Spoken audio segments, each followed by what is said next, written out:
We are here. Ceilidh Flanagan, Dr. Ceilidh Flanagan, naturopath from ProActive Health, ProActive Center in St. Catharines. Yeah. Welcome. Thank you. This is exciting. It is. I mean, I want to shake your hand again because we just met. We'll do it official. Yeah. Welcome to Wainfleet. Welcome to Right Choice. Thank you for coming. Of course.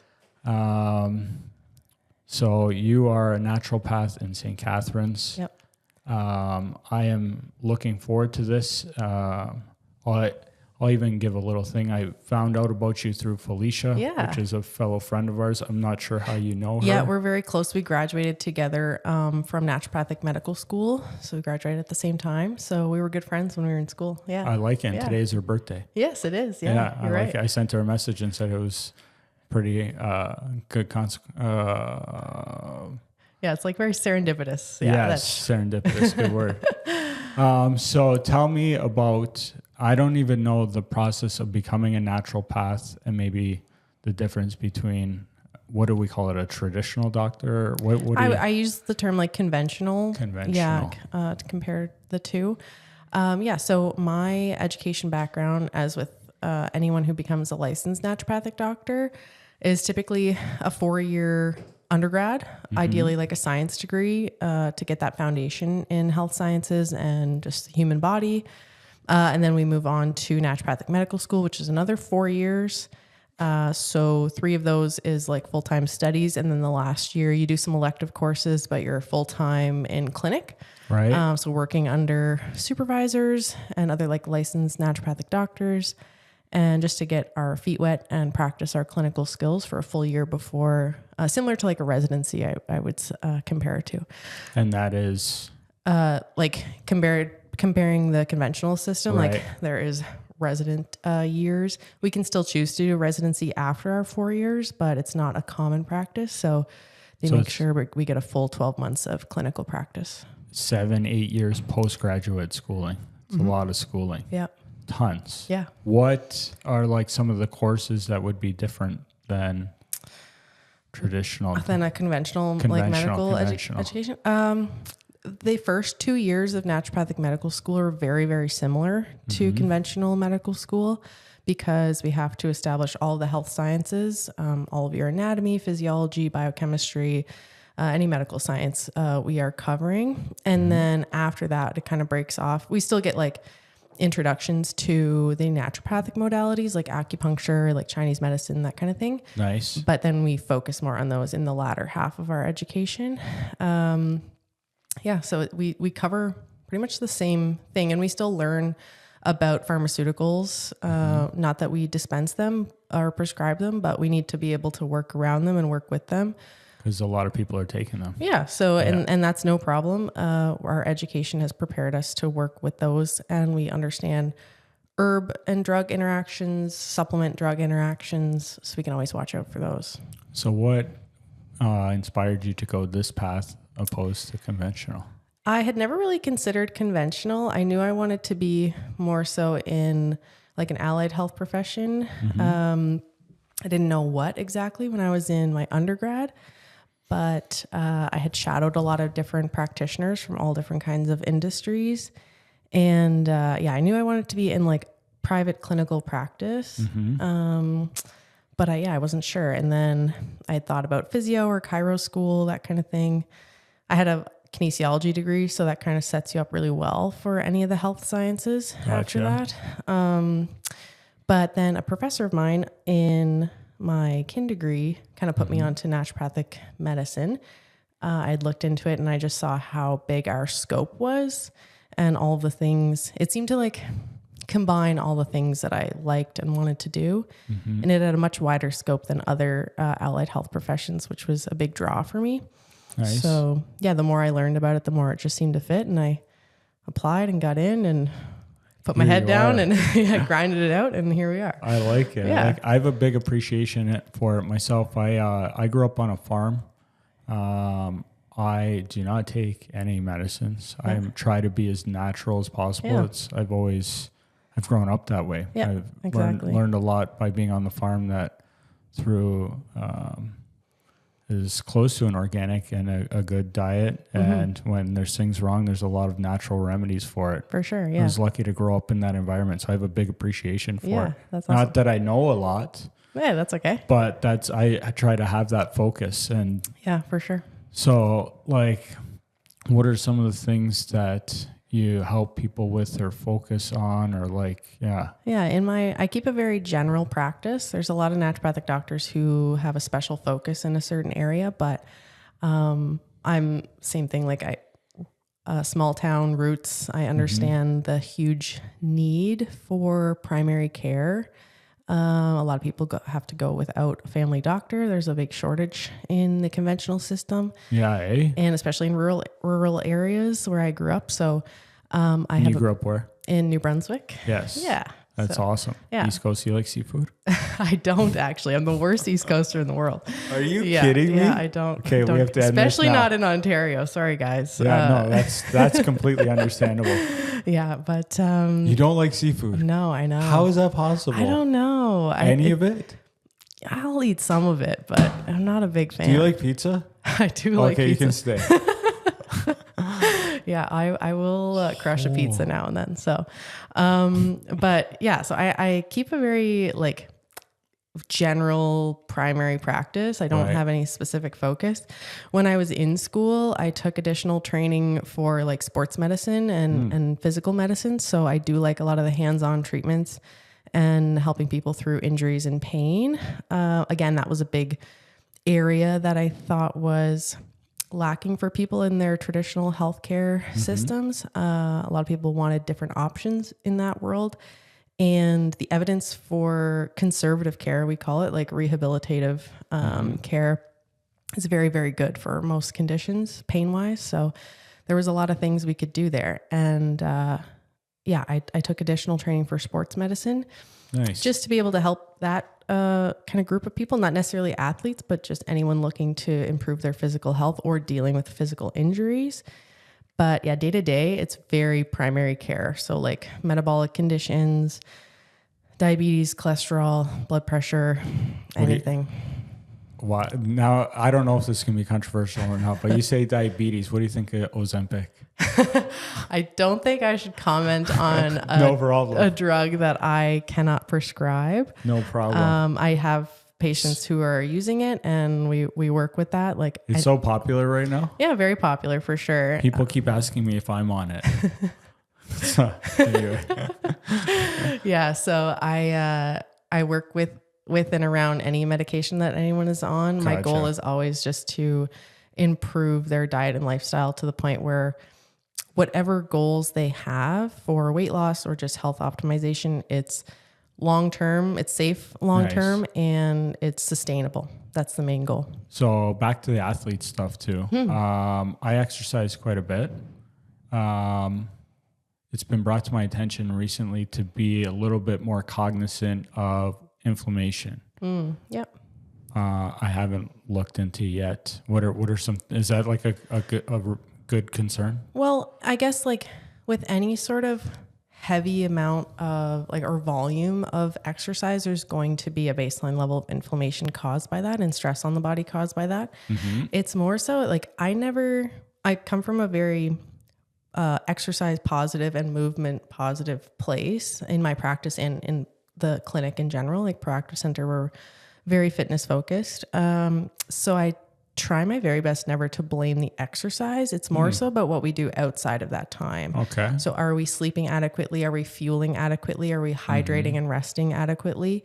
Those things allow you, like your body's going to adapt to whatever movement and exercise. It does, eh? Yeah, It's 100%. wild. It's wild. And the stress from exercise is beneficial in the long run, as long as we are resting and fueling properly. So we can always adapt to more exercise if we're given the right environment to do so. That makes sense. Yeah. So what are some like good things to be doing to help with inflammation?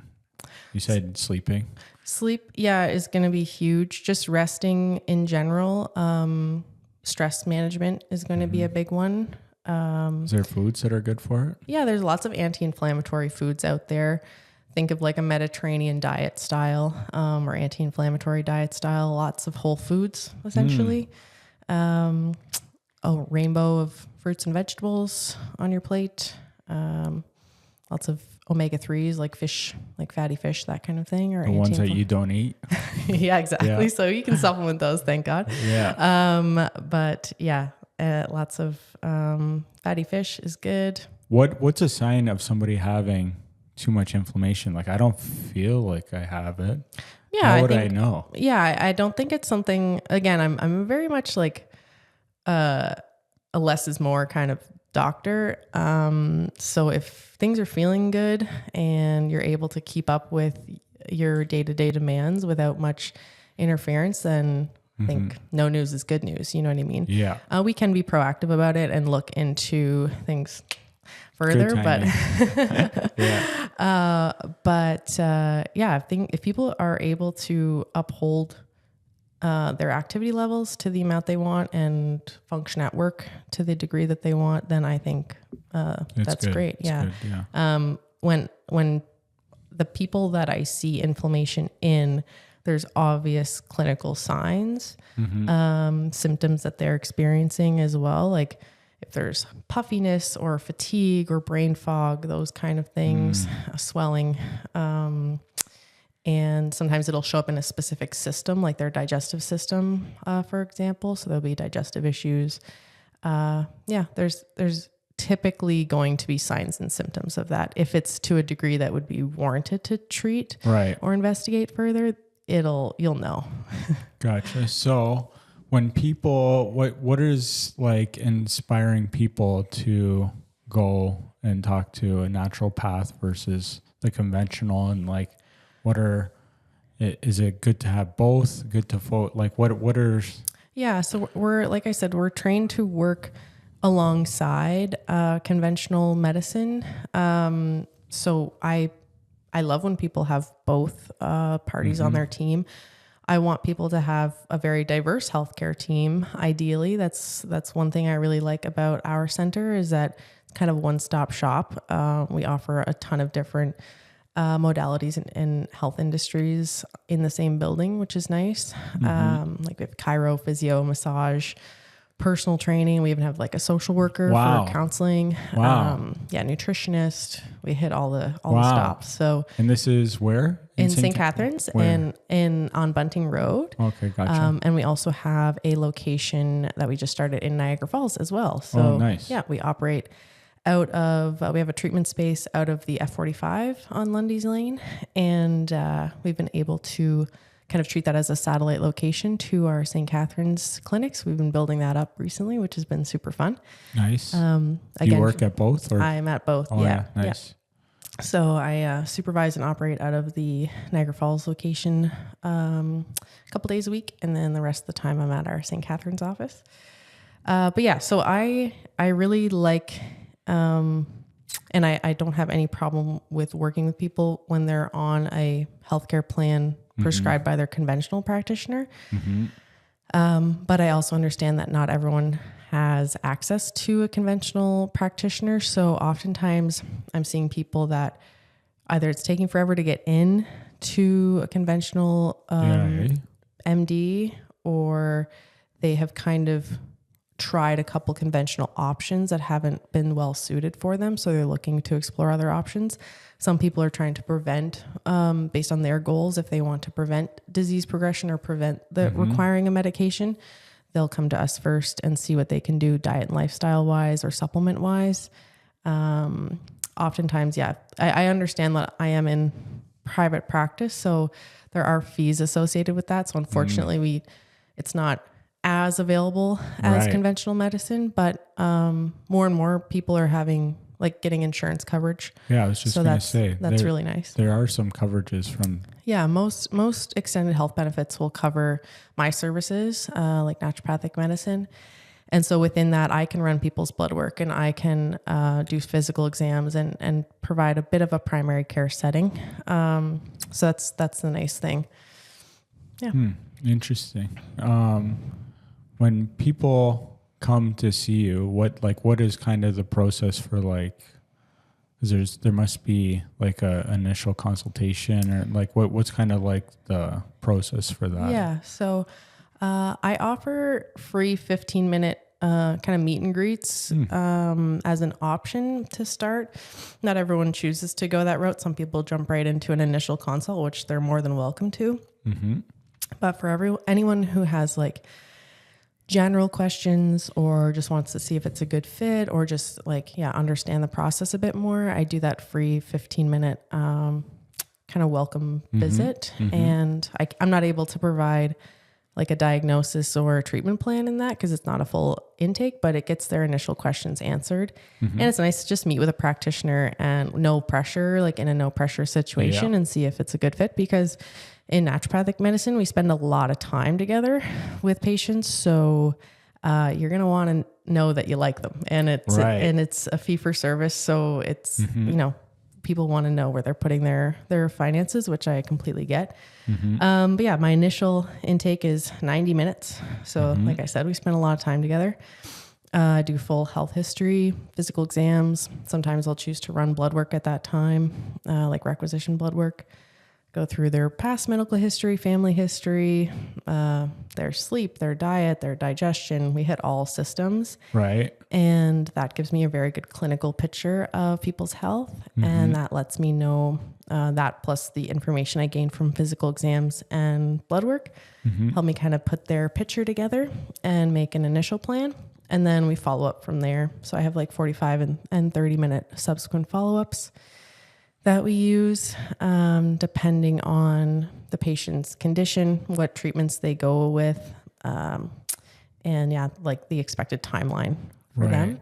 Interesting. If we go more hands-on treatments like acupuncture or cupping, like for a pain, or even if it's acupuncture, it could be anything, but like a hands-on treatment, they're a bit more condensed. So I will see a person weekly or bi-weekly for a month, 2 months, to kind of get on top of that issue, get ahead of it, and compound by each visit to hopefully see some significant improvement faster. But for the general consults, they're a bit more spaced out. Interesting. Yeah. How long have you been doing this for now? Yeah, you can. It'll be 2 years in May. 2 years in May. So that's pretty cool. I was just thinking, I want to share with you, it's just by coincidence that I recently went to go see a naturopath. Cool. And it was on a referral from somebody else I know that follows a lot of natural processes. And I went for the initial consultation not too long ago. And she scheduled a next visit, a follow-up. And it was very interesting for me because maybe when I was a kid, maybe I seen some stuff with like my mom and stuff, but it was interesting. There was things that I liked, and I don't want to say things that, well, I don't know, didn't like it, whatever, but I'll share with you the experience anyway. I don't have to say who it was or anything, but like before I went, there was a form to fill out with a lot of previous history and everything. I'm lucky that I haven't had much of anything. So I appreciated that. The thing that while I was there, she was clearly knowledgeable. We spent more time than I thought, and probably rightfully so, with talking about sleep, but that was really interesting. Because like one of the reasons I have a smartwatch is to monitor my sleep, and like I know my average sleep time is low, but we spent a lot of time. She was like, you really got to work on your sleep. I average 6.5 hours of sleep a night. She said that's, seems low, but what's interesting for me, I think I'm a little bit of an outlier because I go to bed when I'm tired, which is late, and I wake up without an alarm. So I'm getting 6.5 hours without, like, that's just... Yeah, naturally. Yeah, so I don't know. It's not like, some nights I sleep 4. That's not too often. Some nights I do get 9 or 9.5, but on average it's 6.5. And we spent a lot of time talking about that. I'm like, fuck, like I'm a night hawk, and like, what else can I do besides go to sleep when I'm tired and wake up when I'm done sleeping. I don't, to me, that seems pretty natural. I don't know. Yeah, for sure. No, But it's, everyone has their different sleep cycles, and it's more so, I don't know your specific, work structure or environment necessarily, but like, it's nice when people have a little bit of a flexible, for Nighthawks, if they're not obligated to be in an office at 8 a.m. sharp. Yeah, no. It's really helpful. So if people have the flexibility in their lifestyle, great, to accommodate that. And if there's no ill effects from that, I'm fairly satisfied. Yeah. Yeah. Yeah. I mean, yeah, like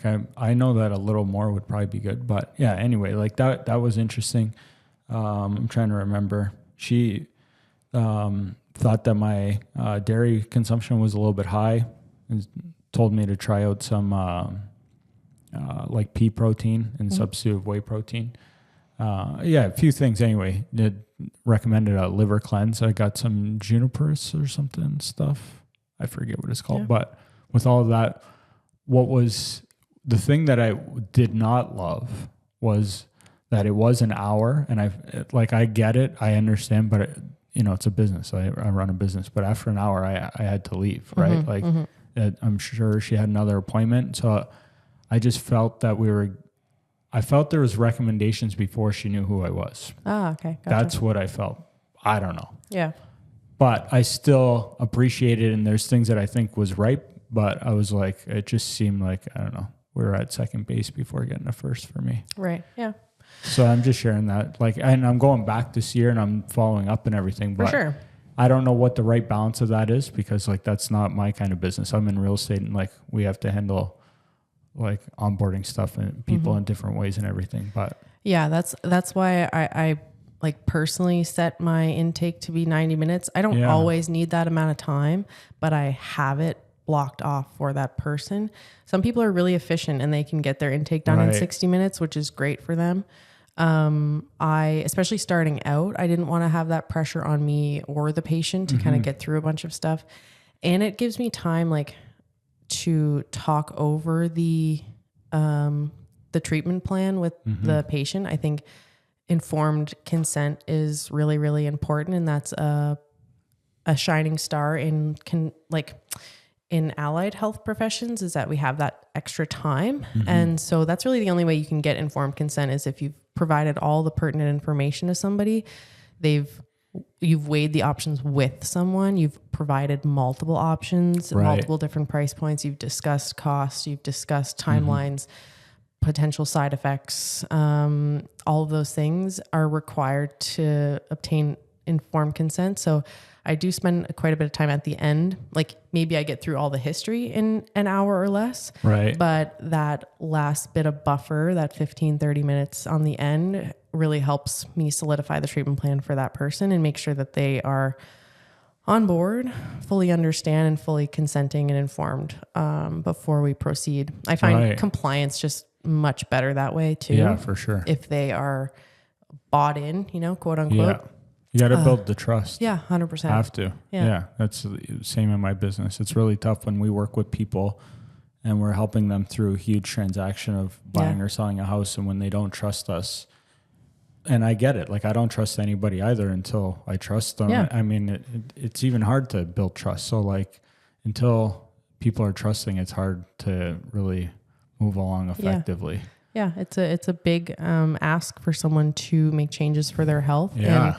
And I don't want to waste anyone's time, and I don't want my time to be wasted either. So if someone is on the fence, I'd rather spend the time initially and figure out what the hangups are and address those than say, okay, see you in 6 weeks, and come back and there's been nothing done because they weren't sure, or they were scared, or they, had a complaint or something. It just is far more efficient in the long run to spend that time up front. Right. Yeah. So now you have a ton of schooling, clearly smart girl. What is it? What are some things that you've learned since you've actually been practicing? Because real world is a lot different than the textbooks, right? That's an excellent question. So I pride myself, and I think our education has constantly improved at building us into evidence-based practitioners. So that sounds very scientific. It sounds very like numbers and by the book, but I think the beauty of it is to be considered evidence-based. You get to consider patient values and opinions in that. So my take on that is I could find the best study and, you know, this perfect supplement or perfect lifestyle change that can make miraculous results for somebody. If that intervention, we'll call it, is not something that's applicable to that patient in front of me, is not something that could be applied to their life at this point, what good is it? I have to work with patients where they're at. I have to meet them where they're at. There's a million and one things I could do at any one time, but that's the beauty of combining evidence-based medicine and individualizing it to kind of target that patient. Right. What's an example of that? Well, it's like, I don't know. Yeah. For a certain condition, maybe the Mediterranean diet is the most indicated lifestyle change. They could expect, you know, a 30 to 50% benefit in X condition.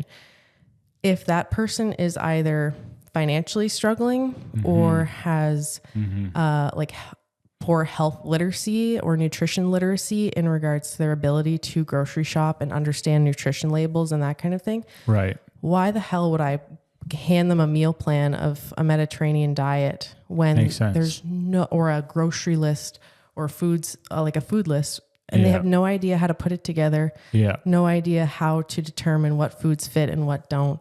And don't have the time. They may be working 3 jobs and really struggling. And it would be silly for me to think that, that is, yes, it's the number one indicated intervention for their condition, but it's not the number one intervention for them. Not applicable right now. Not right now. Exactly. Yeah. So the thing I've been kind of slapped in the face with in clinical practice is that you are often starting with the foundations. You know, the fancy interventions come later. Sometimes you have to meet people where they're at, and not everyone is ready to take on huge lifestyle shifts. We move at a glacial speed sometimes, and that's fine. Like, I'm more than patient to do that, because it's almost a relief for patients to have that expectation lifted, because we're bombarded with information about health and wellness all day, every day on the internet. To kind of work through that mess and set out very simple, like measurable steps for someone, take that burden off of them. People quite literally breathe a sigh of relief, because everyone thinks they need to be doing everything all at once. We can do it all, but not all at once. It's one thing at a time, and we take it very basic. Yeah, that's good. A common question I ask my patients, because we learn a lot of like motivational interviewing and health psychology in our program. And so a big question that I ask my patients is, how confident are you on a scale of 1 to 10 that you can apply this intervention when you leave here? If the answer is less than a 7 out of 10 confidence, we scrap it. 100%. Scrapped. Back burner. We'll try it at a different time. If they're like a 5 or a 6, I kind of tweeze it out a little bit and see if there's some barrier. Like, I ask them about what barriers they're thinking of or what hesitations there are, and we work through that together. But if they're not highly confident, why would I bother? Interesting. That's good. Yeah. It just speeds things along, and it also informs me of where they're at too. In my head, something may be very, very simple, but I'm biased, and I have to recognize my education and my position in life. And if what I think is simple and what I present as a primary generic kind of starting point for someone, if that's complex for them or that wouldn't fit at that time, what's the point? So this is something, did they prep you for this in school, or did you learn? It takes practice. That's why we call it practice, for no sure. Doubt. No doubt. But And I hear a lot about, and I've seen naturopathic doctors myself, like as a patient, even with a health background in education, like an educational background in health. Sometimes I was overwhelmed as a person to receive pages and pages of a treatment plan. It takes practice and hearing people say like, oh, I've seen, X professional before and they were great, but it just felt like a lot. I hear that so often. Interesting. And, I had to buy $200 worth of supplements and all this stuff. And it's like, okay, it works for some people want it all. Right. Some people want you to lay it all out and they're motivated and ready. I have yet to meet very many of those that long-term can sustain that. Right. But initially some people, I'm often talking people down okay, give it all to me. Like I don't care how many things I have to take. I don't care what I need to do. I'll do it. That's often rooted in a place of like fear. They've had a health scare or a family member or loved one has had a health scare and they are all in. Right. For how long? You know what I mean? Doesn't sound sustainable. It's not sustainable. And so I'm often like, okay, like take a breath. let's think rationally about this. And I ask that confidence question from a sustainability standpoint, like how realistic is it that you can uphold these things forever? And if the answer's kind of shaky, then we don't do that. Right. Nice. So I always try to go from a place of like the person is confident and calm and ready to start whatever we do. If they're coming from a place of anxiety or fear, that's a whole other conversation. I could capitalize on that and be like, sure, let's do every test under the book and let's, I'll sell you all these supplements and I'll give you this meal plan and you have to uphold it for, 3 months. I could do that. Yeah. But I can see the future a little bit in regards to like, I've been here before with patients, hundreds of times. And it's like, no, it doesn't work out. Yeah. So why would I try to capitalize on it when I know it's not going to benefit the person in the long run? That's good. That's good to hear. Yeah. I have two different things that paths I want to go down, but first one, we'll go with just like some of the stuff that you see online, because I'm sure there's a lot of videos that are frustrating. Like how much shit there is, because like, it's funny. My feeds are full of food and like health stuff, because like I kind of have like I don't even know, contradicting life where I do all this pizza reviews, but outside of pizza reviews, like especially, like I exercise a ton. I've been trying to outwork a bad diet forever. And like right now my diet's like a lot dialed in, but so I see a lot of stuff on the internet and like some stuff like I know is good, and some stuff I'm like, that's brutal. And then there's some stuff too that like things are changing. Like sometimes things seem good now. Yeah. Like I've been like following stuff, I don't know, probably longer than you've been alive. So like the stuff that was definitely not good or good, like it's interesting to, I'll just bring up one, like sometimes with the fasting, like one meal a day versus like having small meals throughout the day. I don't even know what's better or not. And like, just like, I don't know. Like, the thing is it all takes nuance, and nuance doesn't grab attention. So I understand like there's even people that I follow, and I'm very particular in like what kind of influencer I follow, from a health and wellness standpoint, for sure. But it's funny, even those people that are very reputable in their information and their educational backgrounds, they still have to subscribe to the, grabbiness of, opening statements or captions. Yeah, hooks are like exactly. Key, So eat this and you'll die. Or don't eat this. And then once you finally listen to their 30-second spiel, it's like, okay, they do have a good basis, but they still have to say the crazy thing to get the engagement. I get that. It's a business for them. Yeah. So it's about sitting through that and like getting through the eye roll of the initial statement, and then like, okay, it makes sense. But no, I don't really, it's especially in my industry, it's going to be part of my For You page forever, that type of content. Do you ever engage with stuff?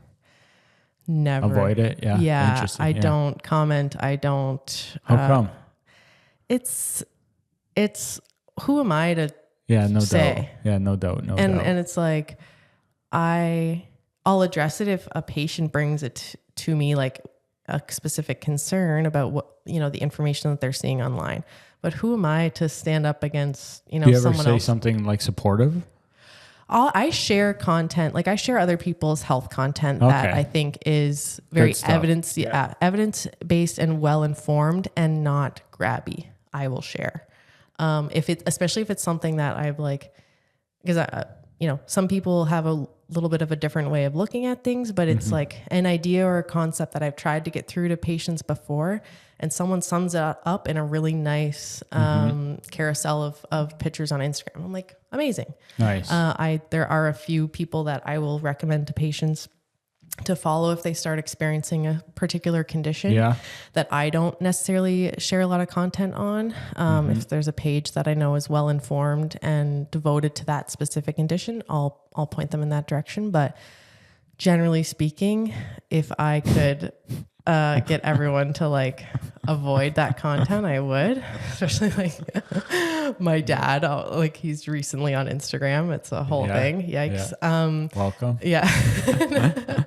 And just like weeding through all the stuff that he sends me, being like, what do you think about this? And I'm like, don't follow that person. Like, why are we here? What's happening? That's hilarious. Let's not buy the supplement they're trying to sell you, So, That's hilarious. It's always like, clickbait. He's fallen prey to clickbait here and there, as everyone does. But, for sure. It's a whole learning process. I did bring up that one specifically, and I am a little bit curious how you feel about that, like small meals versus 3 meals versus. Yeah. Does it depend on the person? You're going to hear it depends quite a lot from me. And I get that. Yeah. No, I get it. That's part of that nuance that like the individualized medicine for sure pays attention to. I would say maybe some pros and cons of both. Versus exactly. like what's the best. There is no best. Yeah. That's something I can confidently say. From like a weight loss or a body recomposition or like a health optimization standpoint, it's going to be what works best for the patient. And if I don't make anyone cut out specific food groups, and I don't prescribe diets, quote unquote. But for example, like someone will say, oh, like on the keto diet, I lost 20 pounds, whatever. It's less about like a high fat diet is the answer. It's more about what crap did you cut out to accommodate that dietary, like that eating paradigm. Yeah. You stopped eating chips all night and chocolate and ice cream and whatever. Right. Great. Same with intermittent fasting. Okay. I stopped eating at 7 p.m. or whatever, and I lost weight. You stopped eating chips and chocolate and ice cream all night. Right. Doesn't matter. It's like, right. It's the same result, different process of doing it. So it's about what's going to work best for the patient.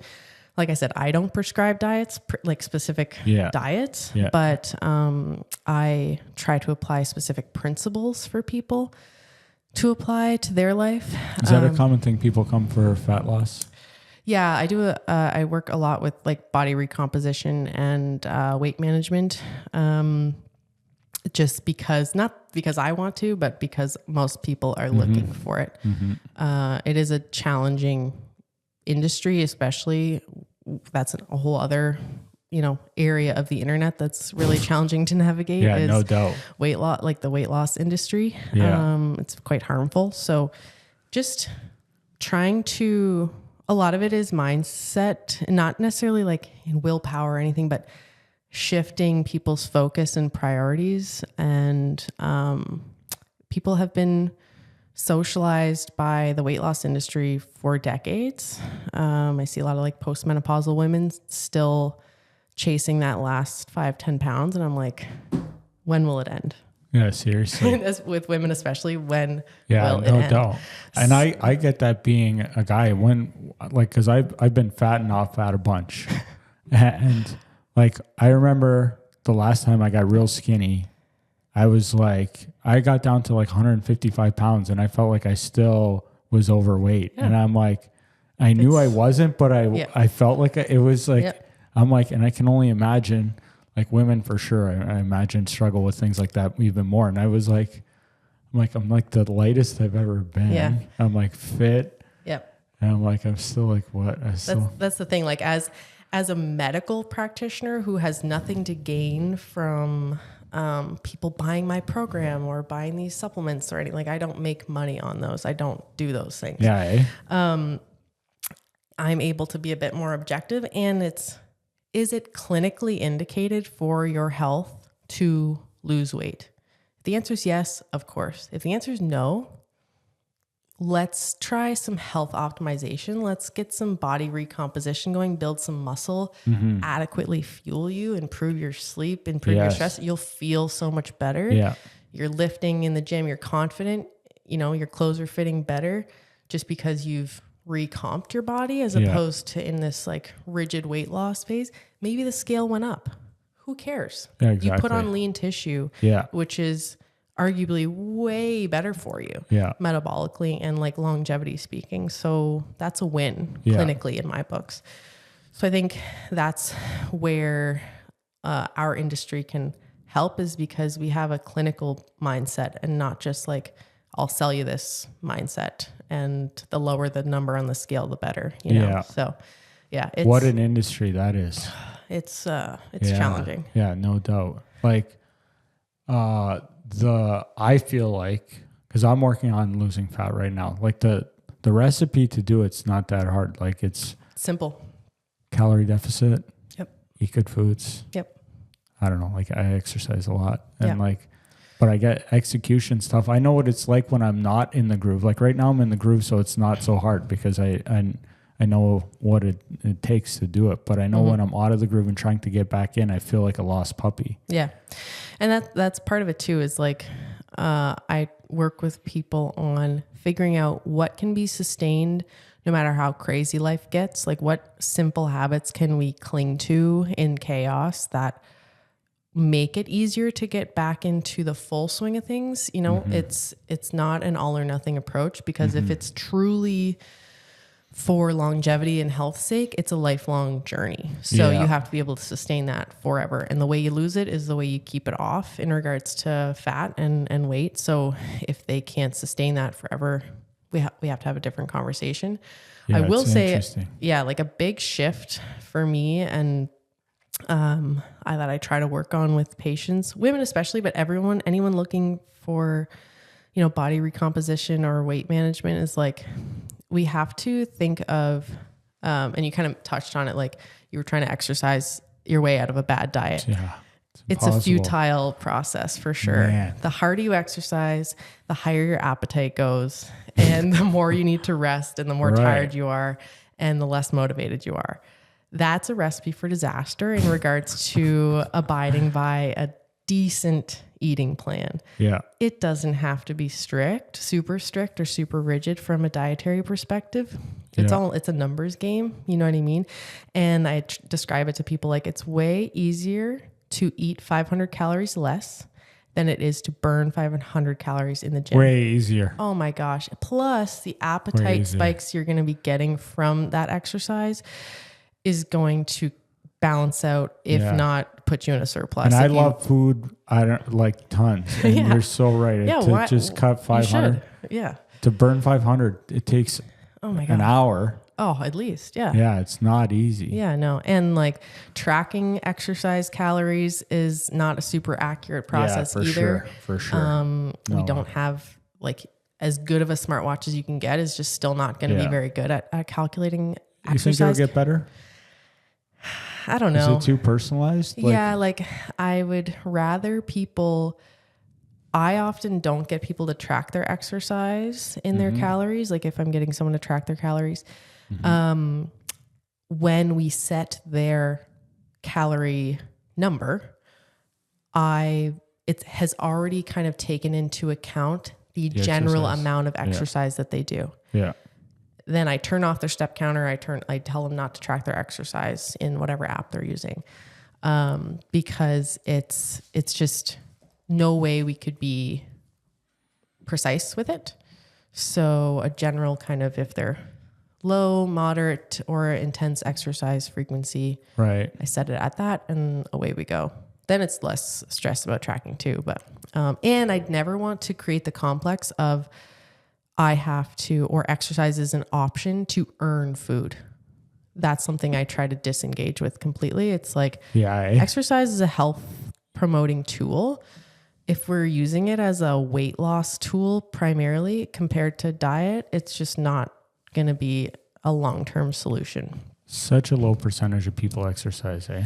For sure. And like that's why for those people, obviously increasing exercise is going to improve their kind of calorie balance if they have a goal of weight loss. But I don't focus on it for calorie burning. It's more so like, can we utilize it to improve your lean mass, which is going to inherently improve your metabolism and longevity and all the extra health benefits? Is it going to be better for your energy and your sleep? Yeah. Is it going to prevent the complications that come from a sedentary job? Yeah, great. But if we're using it to lose weight and we haven't really addressed the diet as much, it's not really, I shouldn't say it's not beneficial, but it's just not the answer. Right. You know?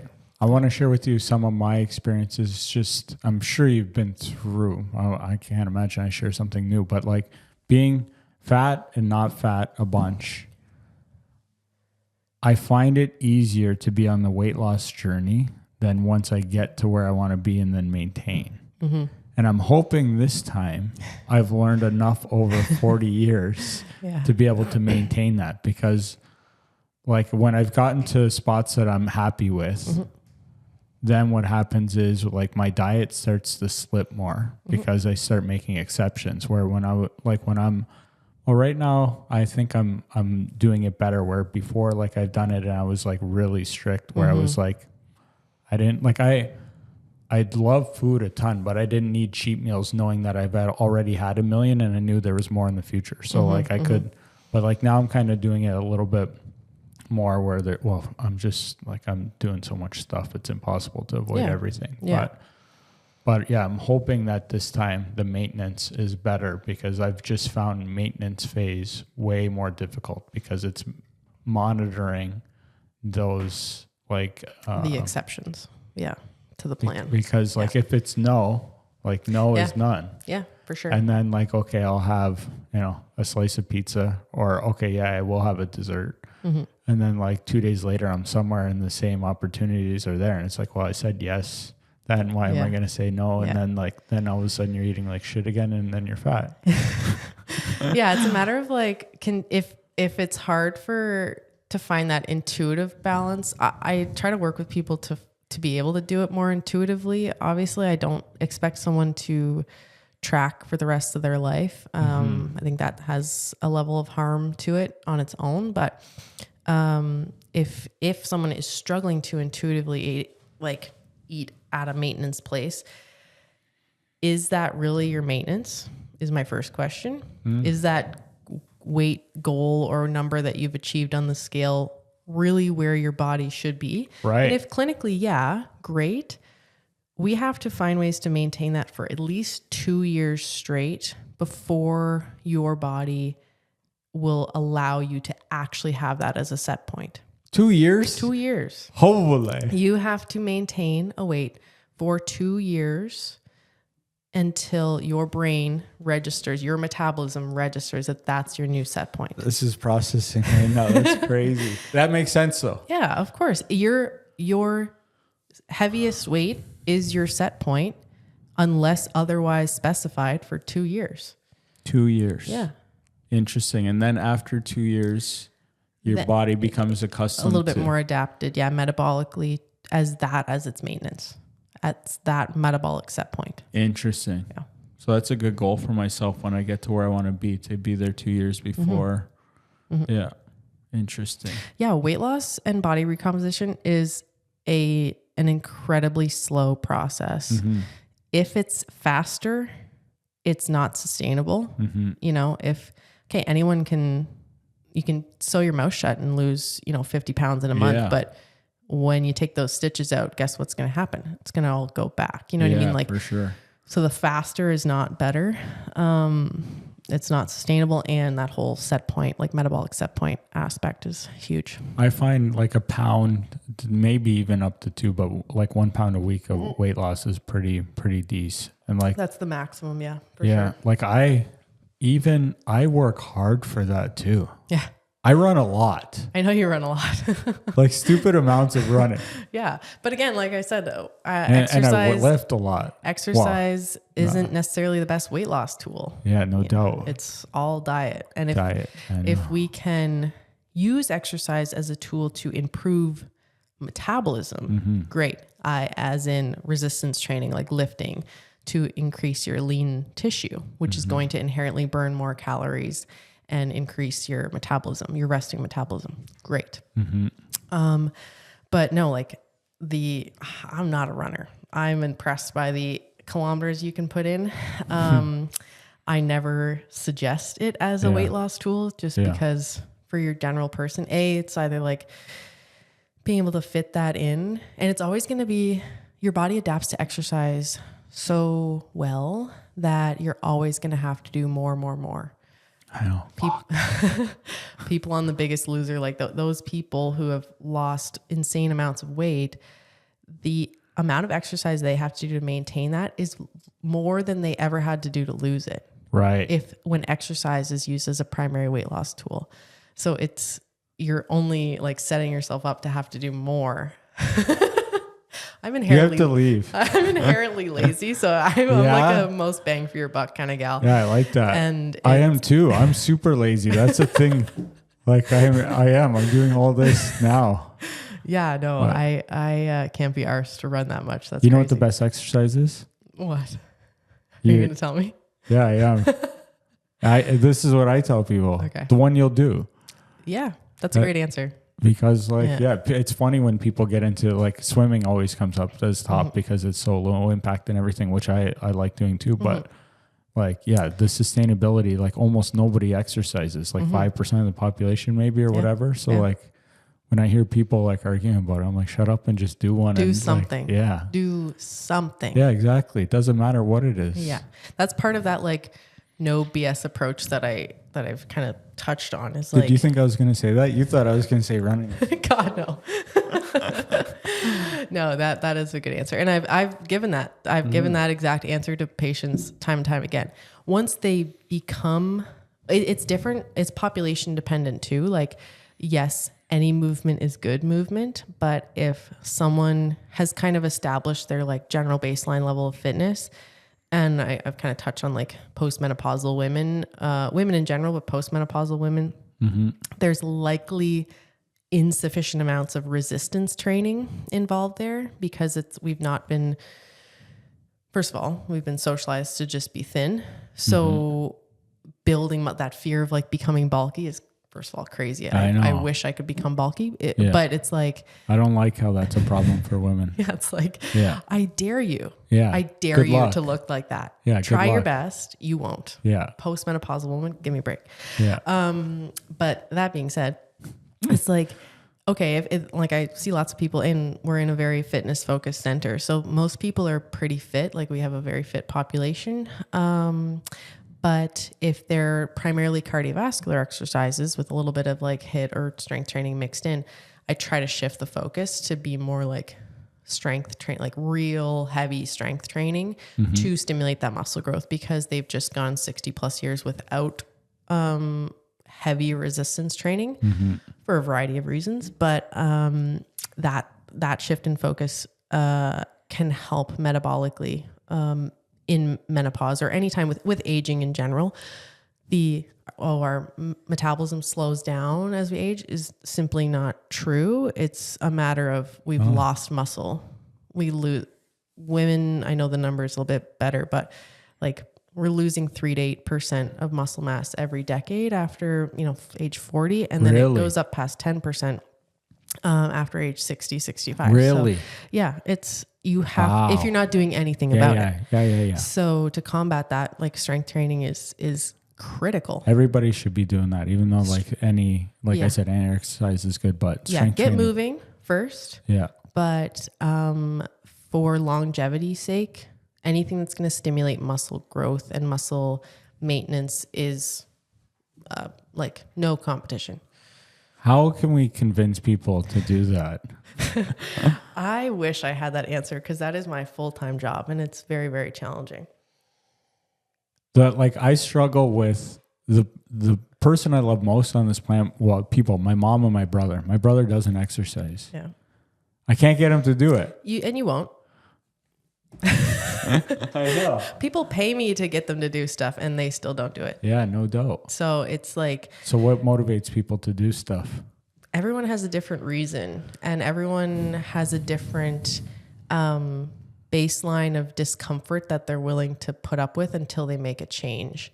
You know, there's people are going to have different triggers. I can't convince anyone to do anything. And that's another thing I learned in like clinical practice is, someone is, paying me to tell them what to do in some regard in a very blunt way of saying it. But like, at the end of the day, it's up to them. People are not about delayed gratification, are they? Not at all. Okay. But at the same time, if I am able to provide the information of like the timeline of expected benefit, that's part of that informed consent. Like, they're signing up to do this, but they know that they have to do that for minimum 12 weeks, let's say, to see X result, So that's a short period of time.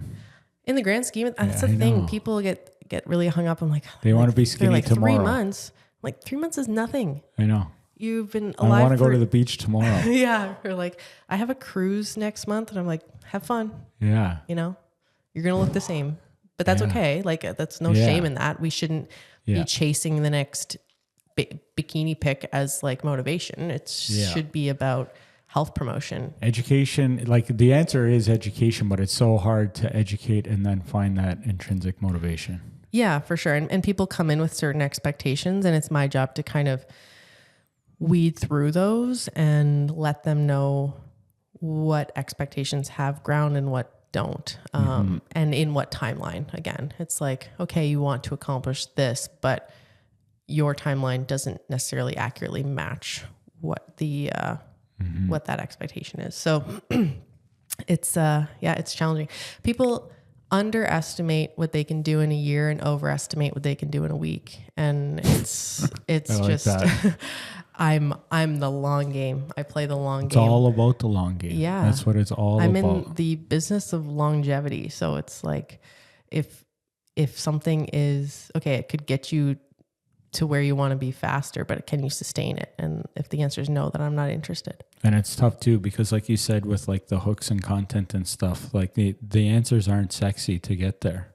It's never sexy. Yeah. It's discipline and like following plans. It's the same stupid basic shit that everyone knows. And it takes someone that they're paying to tell them in a way that makes sense to them until it really finally clicks. Right. They know everything I'm saying for the most part. Everyone has every bit of information at their fingertips at all times. Yeah. I don't claim to have the answers, but I'm trained to present the answers in a way and a plan in a way that makes sense to the patient and that they can realistically sustain. Yeah. So it's all things they've heard before from a dietary and lifestyle perspective. It's all things they've heard before, like as the variables, but how we puzzle them together for that particular patient is different every time. I don't want to take it this way, but I have to go up with something. Like I hate pointing fingers at anything, but I don't think the government's helping much with this. I don't know. It's not that they're not. It's just that's not really. It's not their place. You know what I mean? They don't have the background in that. Same with like other conventional practitioners, like medical practitioners. I don't fault them for what they do and how they do it. That's how they were trained. Yeah. And that's the system that we're in. Yeah. That's fine. Yeah. Yeah. But that's why we have a bunch of other options to kind of add and subtract into that process to help people reach their health goals. I bring this up and I have nothing, I don't have anything holding me back on stuff, but like I find it interesting when the government tries to play into the health world when they're not talking about these things or trying to do the education on how important these things are. Like, well, I feel like when they do get involved with things, it's not in the right way. That's just me. The only thing I'll comment on that is that I wish that people had the like a health foundation in our education system. I think that would be huge. That'd be nice. If people understood how to grocery shop and how to feed themselves. Do we have some tips for people? Whole foods. Yeah. If like single ingredient foods, and I understand my kind of position in that based on like socioeconomic status and that kind of thing.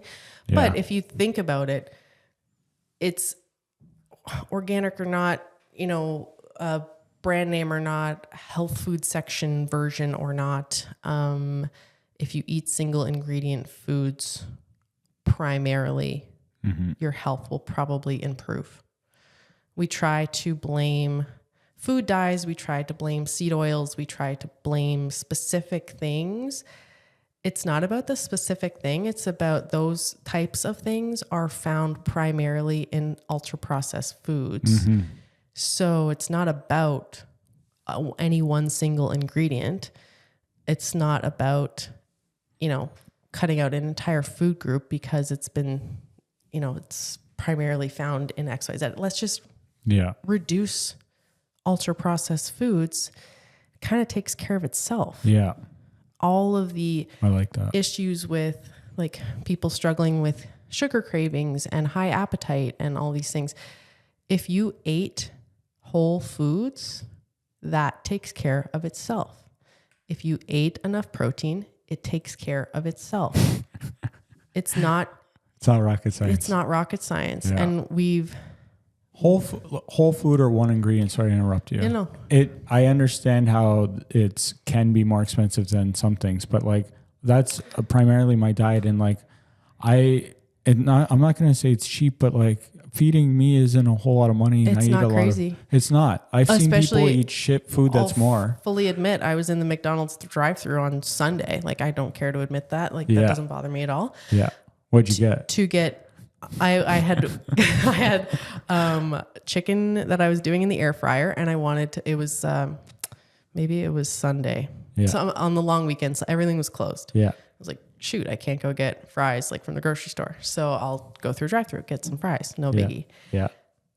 A medium fry and a medium Coke Zero, we love, was like almost $10.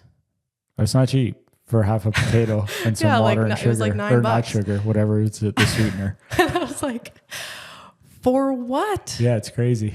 For what? Yeah, you buy a bag of potatoes. Yeah, there you go. Yeah, and it's so I especially now, maybe decades ago, it was more expensive. Yeah, relatively. Yeah, but your convenience foods and your ultra processed foods and your takeout and restaurant foods are incredibly expensive. No, you're not shelling out hundreds of dollars at once on your grocery haul or your Costco haul. Yeah. But you're spending, if I have a very good appetite, if I'm going to go through a drive-through or to some sort of like restaurant. I can out eat 10 people. So good appetite. If I'm going to adequately fuel myself, it's $20. Yeah. At any place. The cheapest drive-through on the planet is $20. Yeah. You can't do, like, I can't sustain that.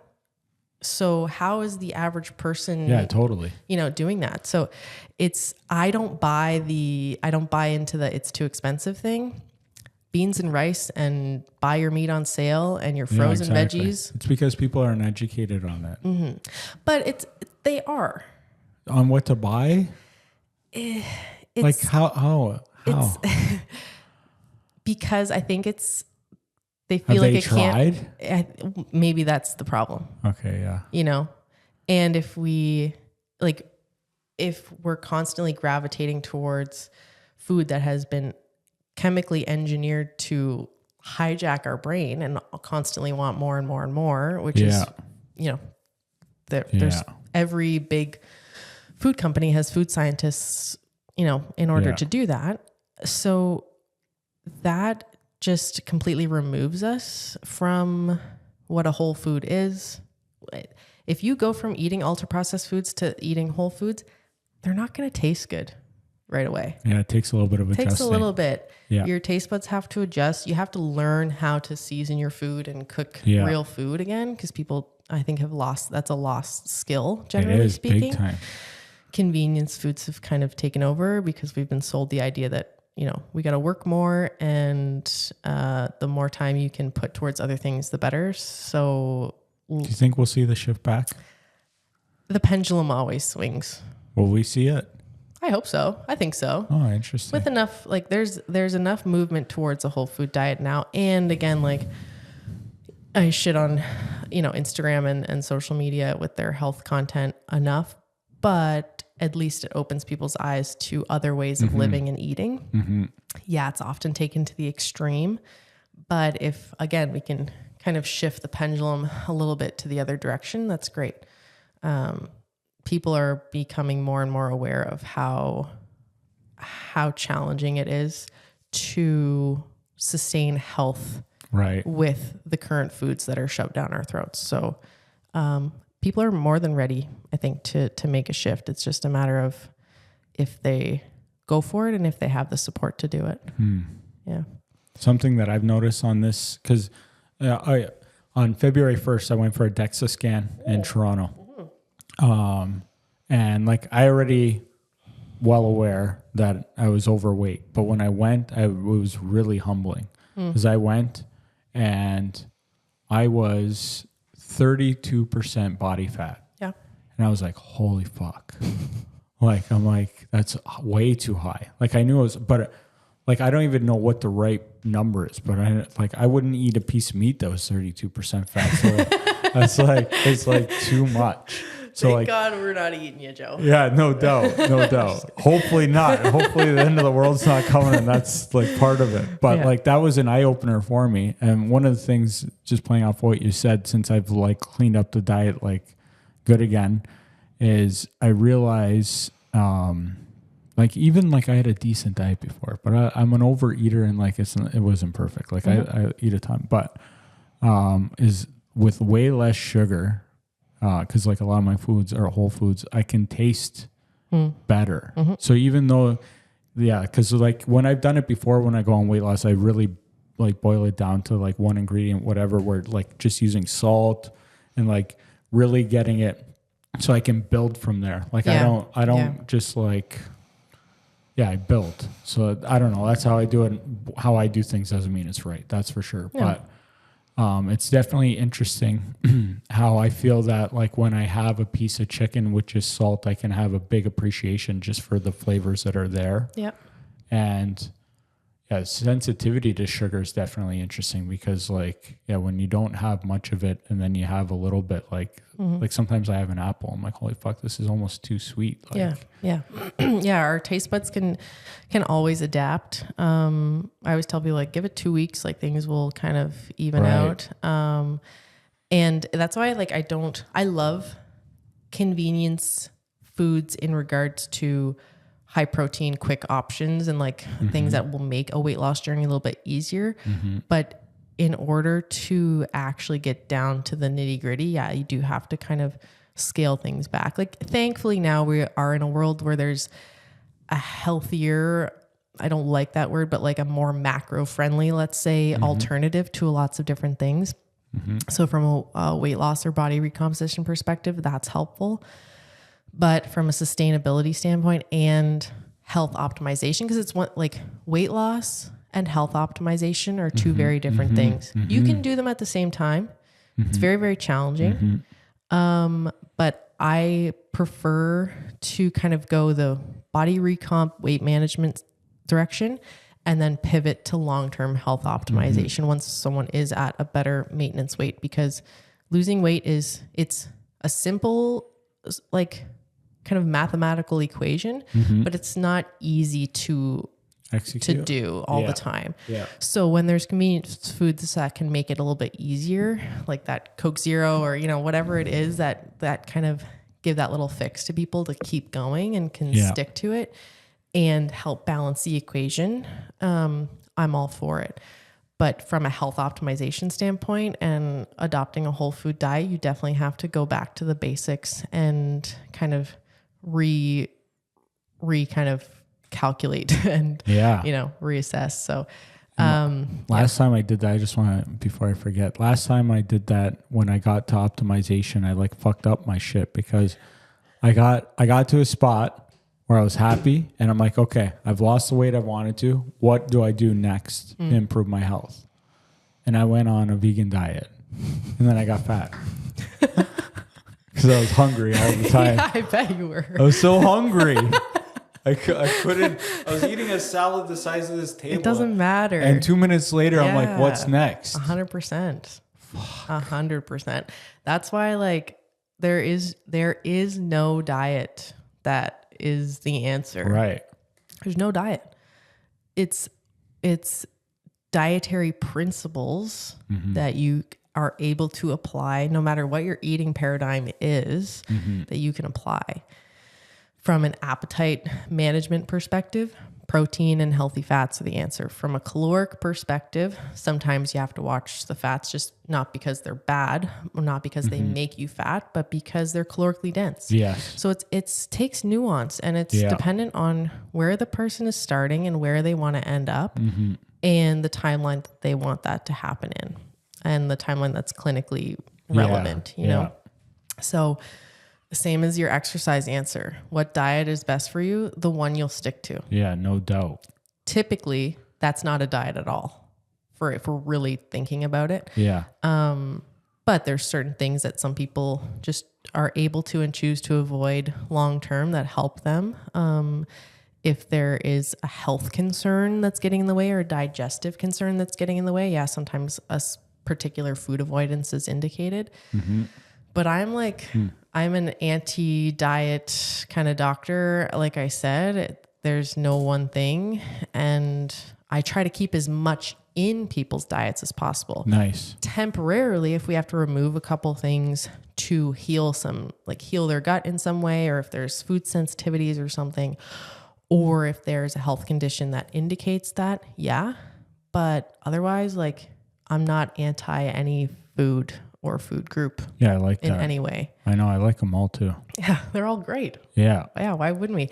If we cut something, we have to add something back in to try to accommodate for that. So let's just keep as much as we can. And the sign, like, I know someone is in a better place in regards to their health when they can tolerate a large majority of foods.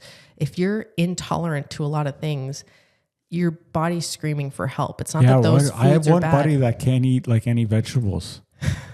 What's wrong with them? Oh God, I don't know. But like anytime that there is... Should I tell him to come see you? Sure. Anytime that there is a laundry list of intolerances or trigger foods, that speaks more to the person's like constitutional health as opposed to like, the oxalates in these vegetables are triggering me.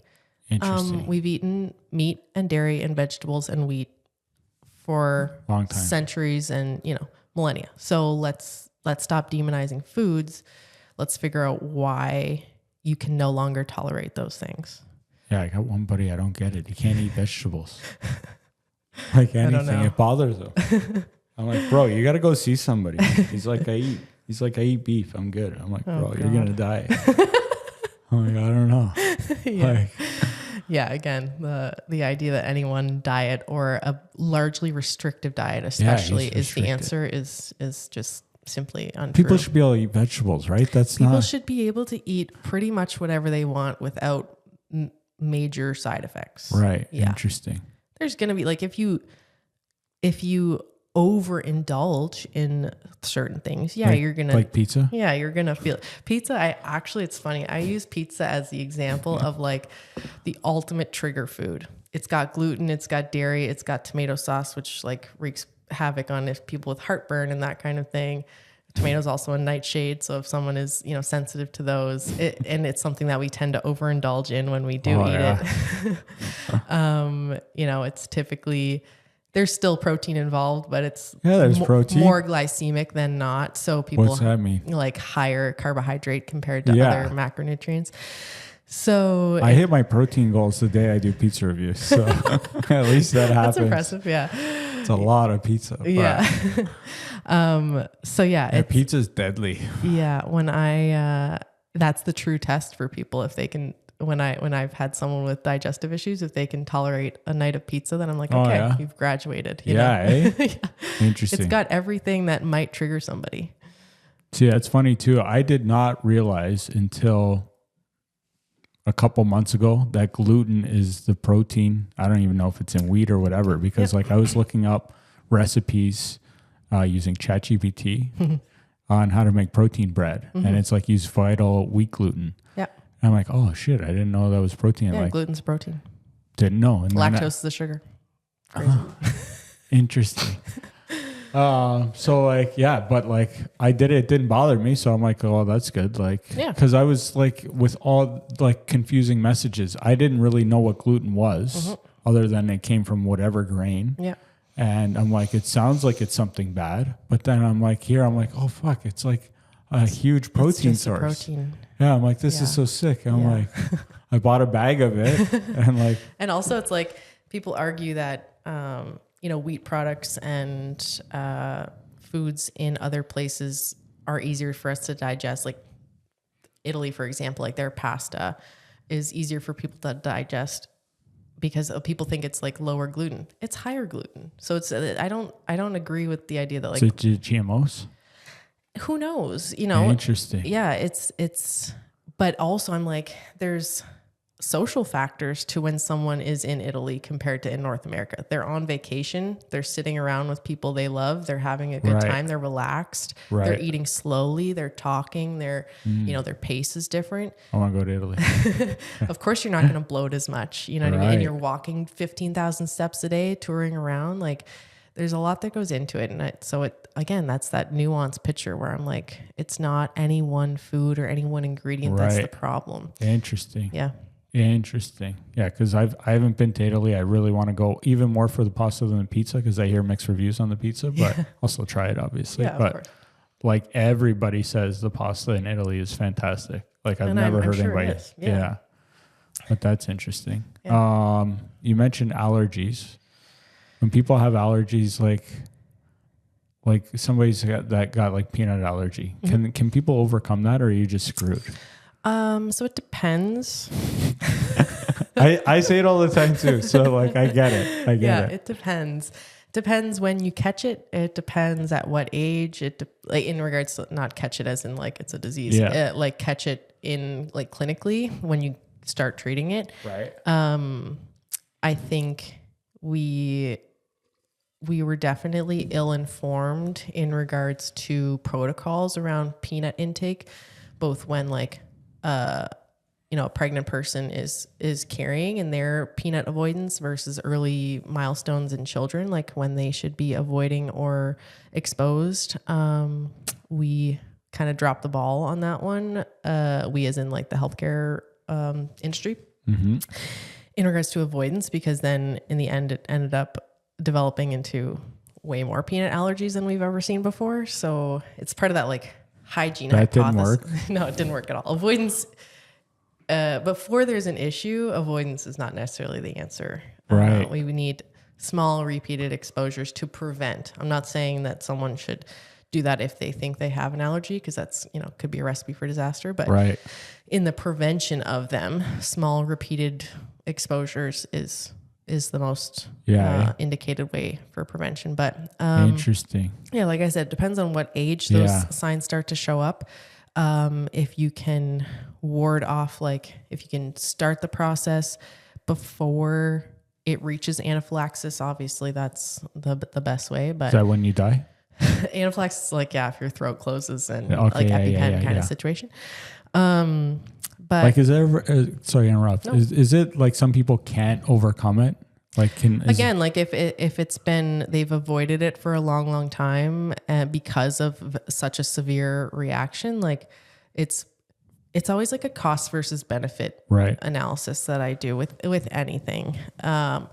Is the grueling process of, immunotherapy, meaning like some sort of treatment for your immune system, is the cost and the burden of that outweighing the benefit of getting to eat a Reese's peanut butter cup?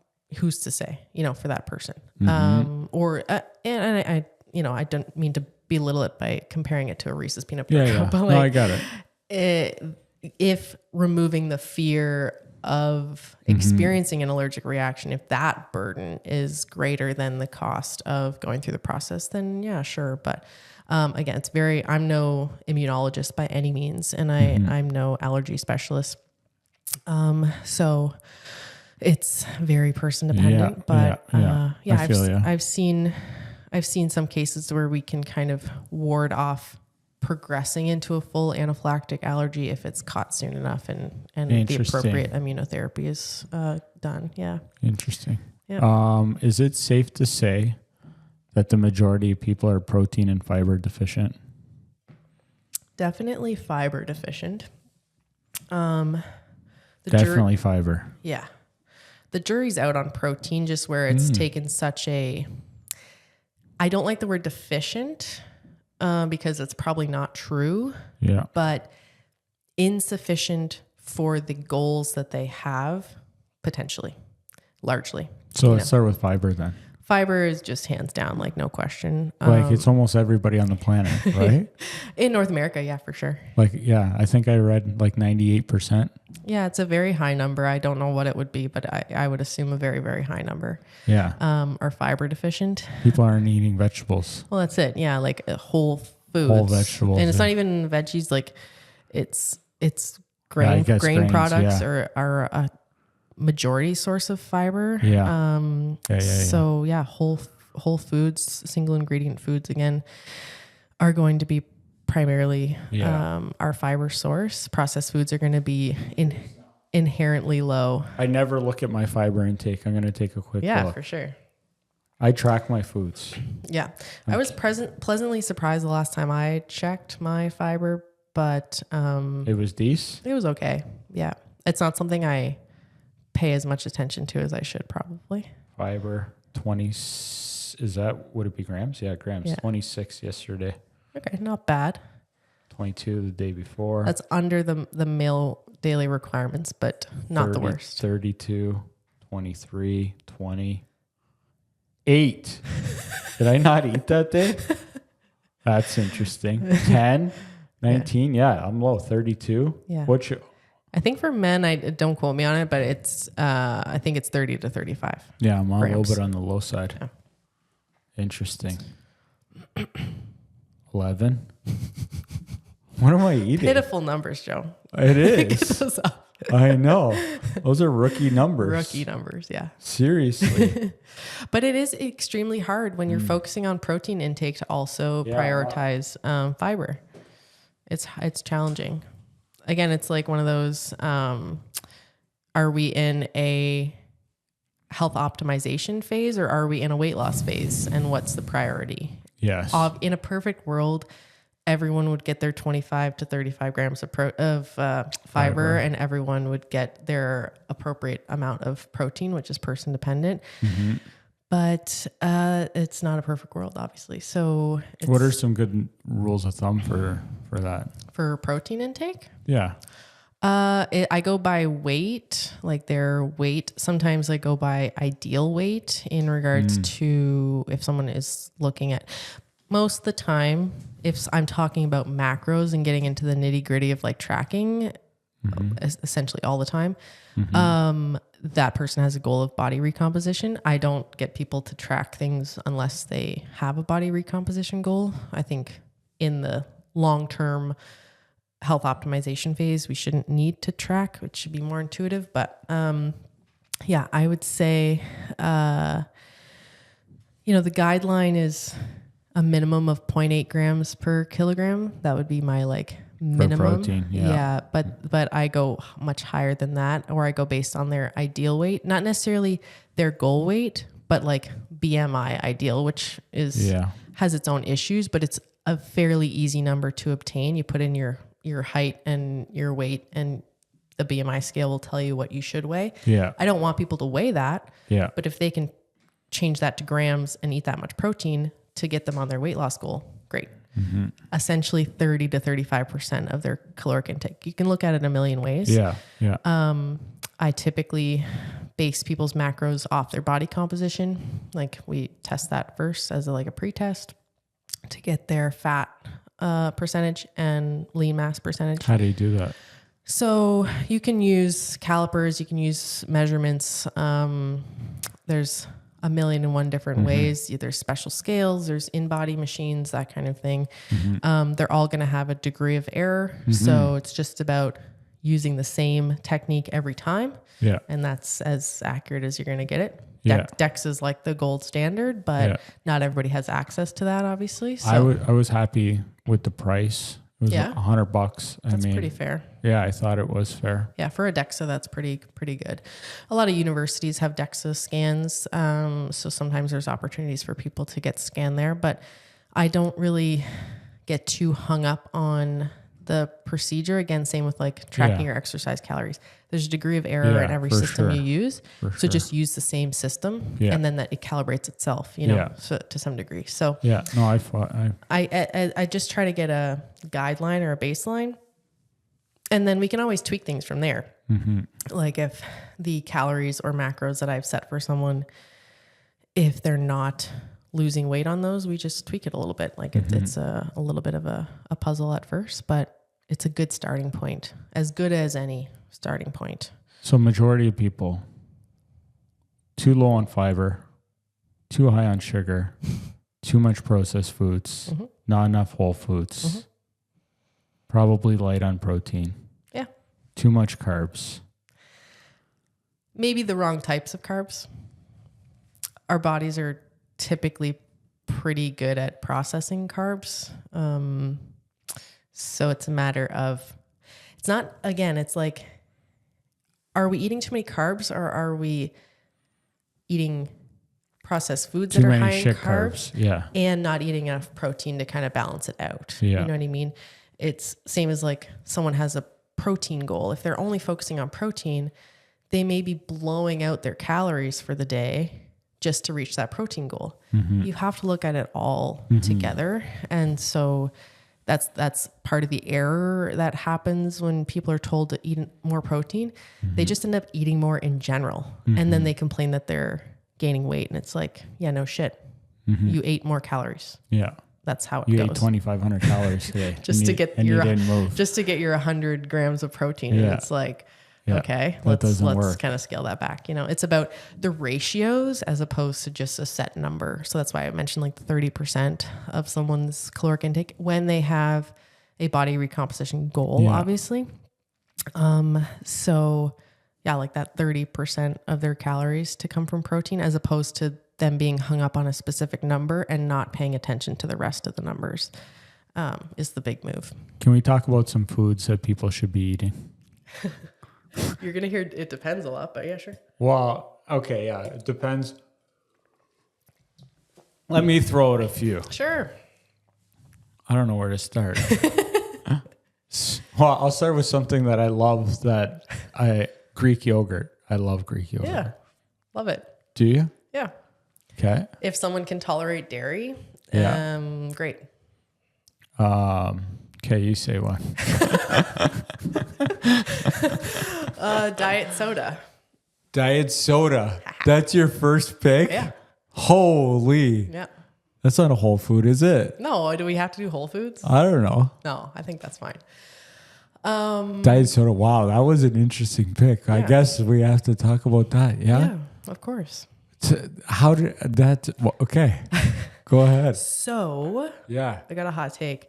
Yeah. Again, I'm very like a food inclusive doctor. So it's I'm mostly all foods can fit for the most part. Yeah. If diet soda helps someone on their health journey or if it's an occasional treat, who cares? Is it better than regular soda? It depends. If someone is diabetic, yeah. If someone is trying to lose weight, probably, but they're like, oh, but the artificial sweeteners. Right. In the dietary amounts that the average person is consuming, is it really a huge issue? No. Is it replacing the amount of water you should be drinking? Then we have a problem. Right. If it's the only fluid source in your diet, then we have a problem. If the caffeine and the sweetness is helping you skip meals and push through in diet soda, yeah, we have a problem. It's nuanced. Yeah, for sure. But if a person gets to go through a drive-through and pick something that they'll enjoy, and that's quick and convenient, but they can make a high protein choice, relatively speaking. Yeah. And they're not adding in the calories and sugar that would come with the soda on top of that. Cool. Mm-hmm. I'm pretty, free with flexible. Flexible on those types of things. I'm not anti anything food specifically. It's about balancing it out. Balance is key. Yeah. And if that diet soda helps you stick with the rest of your diet and kind of satisfies a little bit of a sweet tooth, and you can go on your merry way, all the better. Give her. Yeah. Okay, I'm going to eggs. Love eggs. If you can tolerate eggs, go for it. Yes. Yeah. Okay, your turn. I just want to name some good foods people should be eating. Coffee. Wow. Yeah, I like your picks. Yeah, of course. I don't drink coffee. That's cool. That's fine. But I do like coffee. Yeah, coffee's good. Is it a vehicle for a ton of sugar and creamer? Yeah, I wasn't even thinking about that part. Then no. And is it helping you skip meals and push through when you're exhausted? And, then no. What coffee do you drink? I drink espresso. Do you make it? Well, we have coffee machines and espresso machines at work. I pretty much exclusively just drink it at work. Yeah. Sometimes I'll have an energy drink or something, but typically, iced Americanos are the go-to. We're calling them Canadianos, I think now, but are we? Oh, apparently, I've seen that online. That's hilarious. Yeah, but an iced Americano hits the spot. I don't drink much coffee. Not here. Yeah. When I go to Europe, I drink it because I like it a lot more. For sure. Yeah, I and bet. Maybe on vacay and stuff. Yeah, for sure. Yeah, no, I don't have, again, it's like, is it impacting someone's sleep? Is it acting as a meal replacement? Is it a vehicle for sugar and a bunch of extra calories in their day? Then I have a problem. But generally speaking, there's great health evidence for coffee. So if it doesn't negatively impact you or set you back in some sort of health parameter, then go for it. I've been seeing the content. One of my buddies keeps sending it because I'm an ex-smoker that nicotine's good for us. Oh, God. Yeah. But I'm not going back to smoking. I haven't smoked for like 10 years, 15 years or something. Congratulations. That's Thank amazing. You. Yeah. It's a bad addiction. Yeah. One of the worst for sure. No, it's like it's called information bias. Like if you already believe something or are inclined to believe something, you're going to find things that back up your point of view. The internet's got it for both sides. Yep. That's what's interesting. You can Google, is coffee bad for you? And you'll find things that say yes. And you'll Google, is coffee good for you? And you'll find things that say yes. It all depends. It all depends. So sometimes yes, sometimes no. Yeah. And it's just an algorithm that's trying to figure out what you want to hear. It's not really from like a Google standpoint. So there's going to be evidence that nicotine is good for the brain, and there's going to be evidence that nicotine's bad. Again, it's like a vehicle. Like what vehicle are you using? What is it replacing, or what is it helping you compensate for? That question should go towards anything. But I can't comment on that. I feel you. If a nicotine replacement product is going to help someone quit smoking, isn't that better, from a longevity perspective? Did you ever smoke? No. Never smoked. No. What helped me get over the edge was Alan Carr's book, Easy Way to Quit Smoking. Oh, cool. Fantastic. Yeah, cool. I've bought maybe 100 copies and given it to people. Yeah, that's awesome. Yeah, it's a great book. All it is it's just like you said before, telling us stuff that we know. It's just brainwashing us into how bad it is. Yeah. And so, And it's like, does hypnotherapy work? Maybe for some people. Does acupuncture work? Maybe for some people. Does, nicotine gum or pouches work? Maybe for some people. Yeah. It's not, there's no one answer. It's about what's going to help that person get over their barriers. Yeah, exactly. So what he talks about in the book is just that, because people talk about with smoking being a habit and like people saying that they have to bring their hand up and whatever, but the way he breaks it down is that nicotine's an addiction, and to stop, you just have to stop. Like you can't like have like one cigarette once in a while because it's an addiction. You have to have zero. Yeah. And that's, and then the idea of like, if you're replacing one addictive substance with another, are you really getting to the root of the problem? yeah, no doubt. They're like, oh, I quit smoking. I just smoke weed now. I'm like, okay, well, let's unpack that. That's how I did it one time too, actually. That's and how'd that work out for you? I started smoking again. 100%. And I was high a lot. Yeah. Yeah. That's hilarious. No, it's not about, you have to find something. If you're going to replace it with something, it has to be actually something that's health promoting, to really quit smoking, start exercising. That's a good one, right? Yeah. If someone could do that, I don't know anyone sane that would rather replace a cigarette with exercise, but yeah, if they can, go for it. No doubt. Egg whites. I'm still on this. I want to play it for a little bit. Okay. If you can tolerate it, great. It's a great protein source. It's a hack for me. Yeah, I'm not so low cal, so high protein. I'm not anti eggs in general, but if you need to add some egg whites to supplement the protein without increasing calorie, like you said, it's a great high volume, low calorie. 1 pound is like 200 calories. That's crazy. Yeah. Yeah. Well, I have a carton that's 500 milliliters or grams. Yeah, I don't know how they weigh it.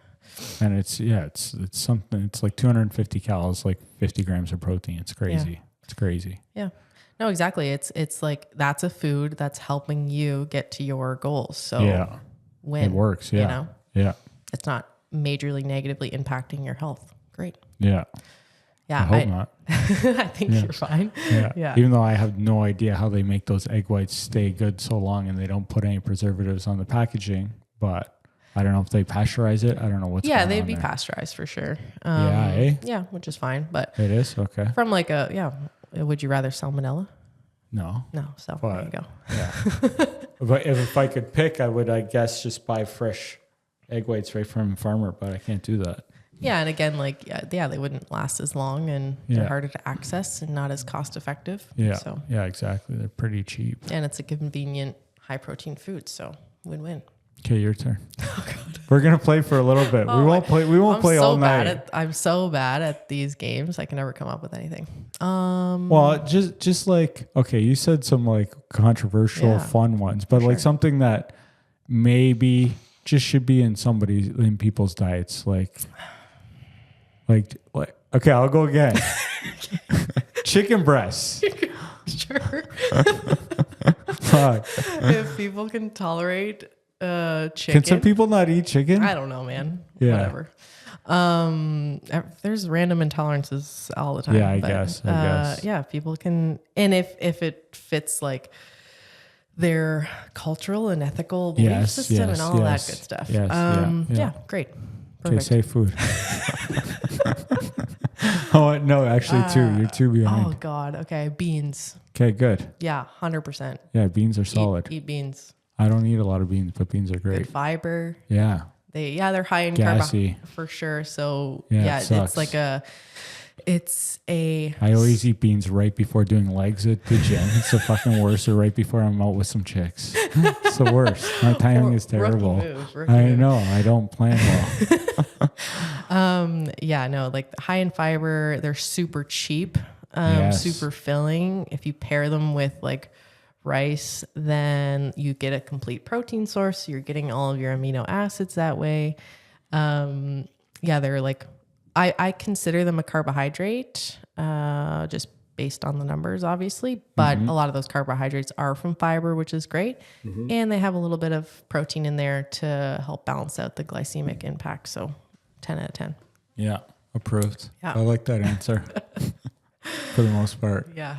Okay, I'll let you off. I'm only going to name a couple more. Okay. One that's helped me a lot for the late night snacks, pickles. Yep. That's my go-to. I'll crush a few pickles or just like drink like half the jar of the pickle juice. And like that'll curb. You're an animal. I am. Yeah. I'm like not telling you anything. Yeah, for sure. If they're watching like the sodium, if they don't have any health indications to monitor sodium, and like I'm not anti-sodium by any means. You know what I mean? It's if someone is exercising a ton, you need to replace the electrolytes. So yeah, for sure. Yeah. And I like, if we can find some jarred foods, preserved foods that are fermented, then kimchi, baby. Yeah. I just learned how to make it. Yeah. Oh, cool. That's cool. I wish I had some to give you some, but it's okay. Yeah. Those like that and like traditionally made sauerkraut and like traditionally made pickles and stuff, things that are actually fermented. Great. It's good for the gut. Yeah. Added gut benefits. I make raw kefir too. Oh, wow. Yeah. I make kefir. Cool. Yeah. Yeah. No, that's, we obviously didn't have to rely on supplemental probiotics previously. So there's definitely ways to get good bacteria, in our system without those things. So yeah, big fan of fermented foods. I like it. Mm-hmm. Do you eat kimchi?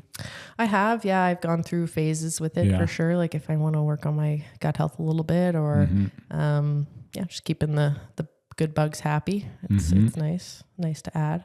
I like it. It's good. Yeah. I got one more and then I just want one more from you and then we'll leave it. Okay. This one I go through phases as well, but like I've seen a bunch of times where it's like it should be more regular and it's beets. Beets. Yeah. They're obviously very like potent in antioxidants just based on their color. Like anything deep red or purple is going to be high in a lot of antioxidants. So that's great. They are high in nitric oxide, which is good for like cardiovascular health. And in certain mediums, they can be helpful for like athletic recovery, which is big. Like beetroot juice, beet powder, that kind of thing can be used in more of a supplemental way. But it's like what vegetables are good for you? The ones that you're going to eat. True that. But the deep color ones definitely don't hurt at all. No, of course. Yeah. Like ideally we're getting a wide variety of vegetables and a wide variety of colors, naturally Variety existing is key. colors. Yeah. Yeah, I love it. Those are also things that are going to like, there's a lot of talk about like prebiotics and having to take your prebiotics with your probiotics. It's like prebiotics is just fiber. Yeah. Back on the fiber thing. Like you don't need to supplement it if you're eating enough. You don't need to support your gut bacteria with someone selling you a prebiotic. If you're eating enough fruits and vegetables and fiber, like eat some fiber. Yeah. That's what prebiotics are. I like it. Busting the myths. I love it. Prebiotics. I love it's just it. fiber.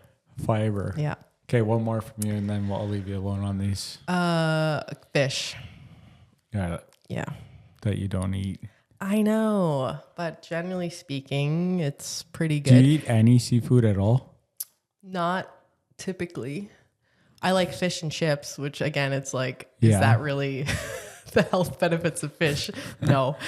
Fish and chips is delicious. I love it. That's the only seafood you like? I'll eat like scallops sometimes, shrimp sometimes. What do you mean sometimes? Like, will you enjoy it? Yeah, I would enjoy it. Like those few things I would enjoy, but it's a scallop when you're from out east and not scallop, eh? I say scallop. Interesting. Yeah. Yeah. Yeah, I love both those. Yeah, shrimp are okay. Huh. Not a lobster gal. No? No, I'm from the salmon capital of the world, and I don't like salmon. In your seafood. How? I know I'm a sham. It's fine. You're a black sheep. Does your family let you go home at like Christmas? We're not big seafood people in general. What? Yeah, no.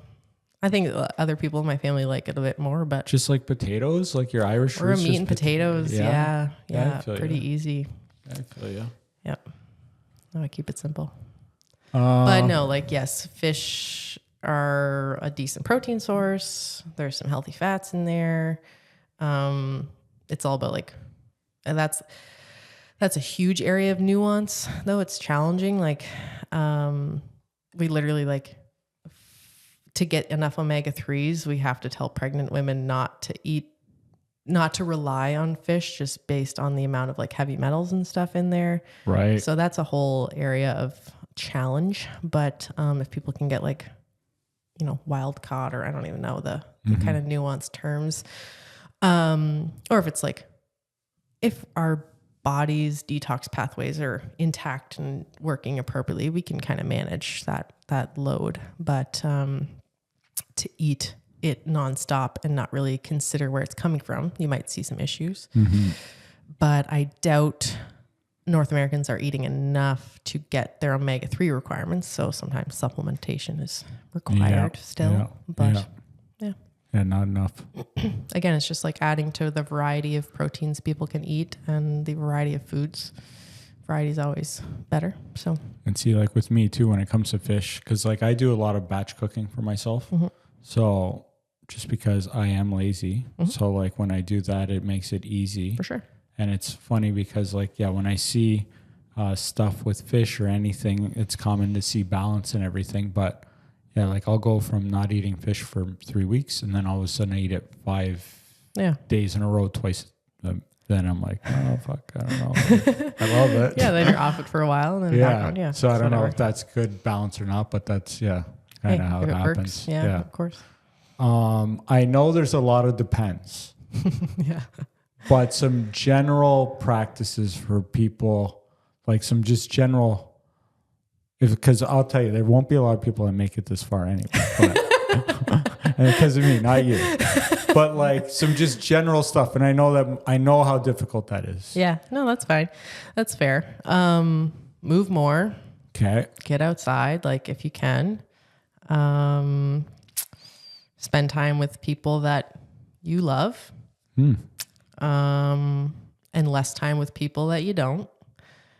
I like these tips. Eat a wide variety of single ingredient foods as much as you can access. Reduce processed food intake. And those are good tips. Yeah, let's make it not so complicated. Keep it simple. I like those tips. Yeah. Not enough of that happening. No, for sure. Water. Yeah, drink your water. Get a bunch of water. I drink so much water. Again, it's like so much. I drink, I don't know, at least 6 of those a day, maybe 12. Jesus.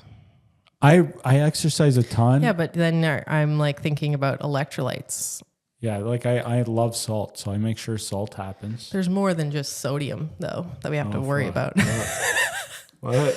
Electrolytes is a broad term for a bunch of different minerals, sodium being one of them, but like we have to consider. What else do I need? Potassium, magnesium, calcium, chloride. Yeah, I take some of that magnesium. Yeah. So if we're finding that like more is not more sometimes, if we're not also replacing the minerals, and like with filtered water and city water and that kind of thing, or if any other like secondary filtration process may strip some minerals out of our water. So it's about, we get lots of minerals from our food, which is nice. Like we don't have to rely just on our water, but pairing with a high water intake, we should think about electrolytes for very active individuals for sure.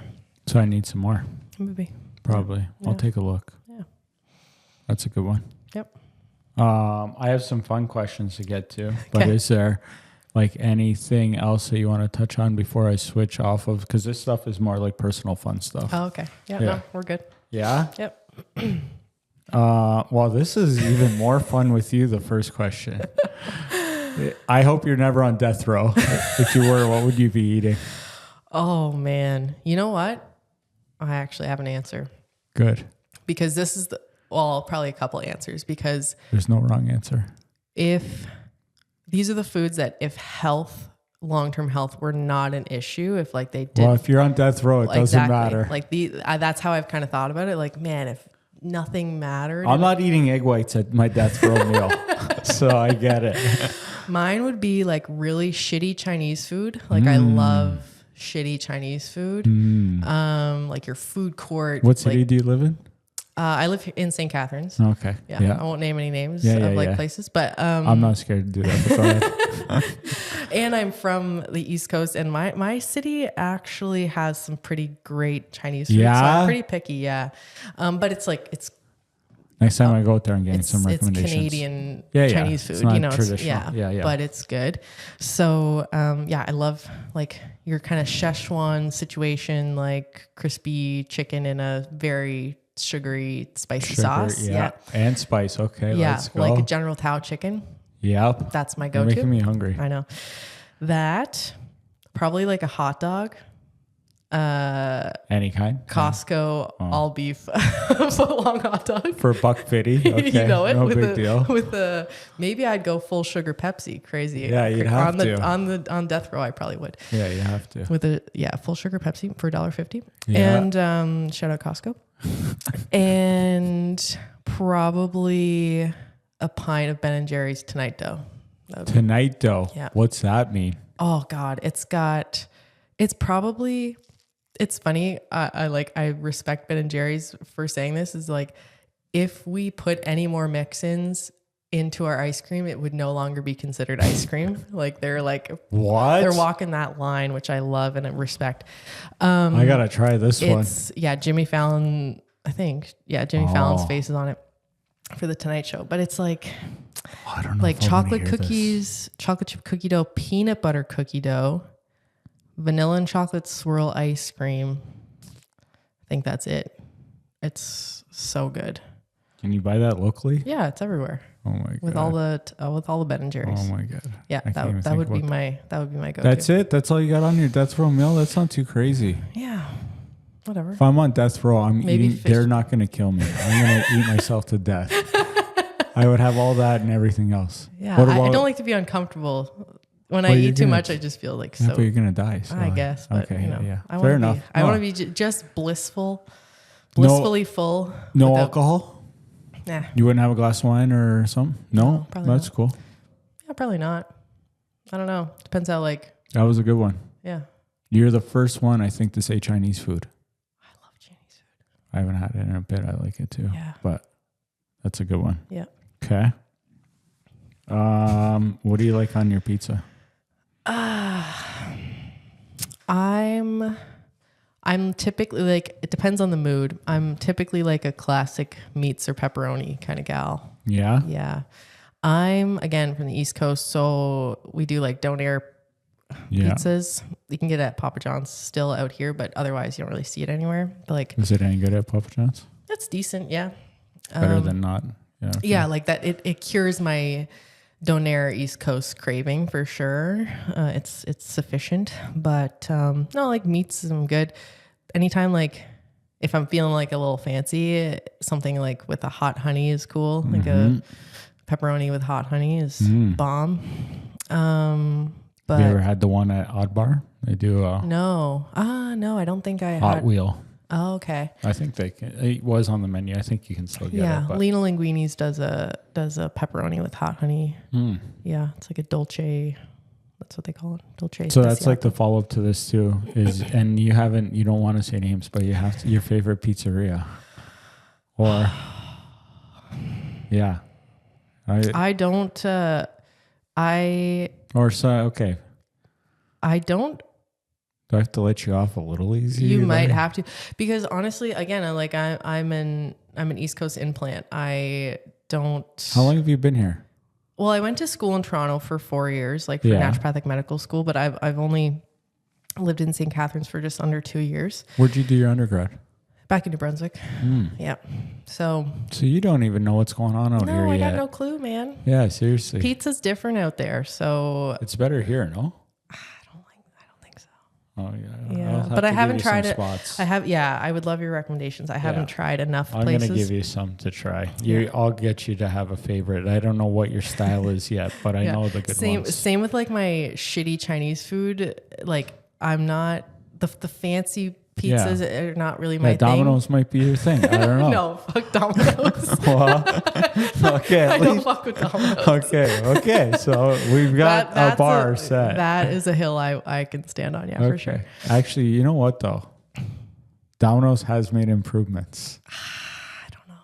Listen. Yeah, maybe. Have you had 700 pizzas lately? No, I probably haven't. I probably had Domino's a handful of times in my life back in undergrad, and that was the last time.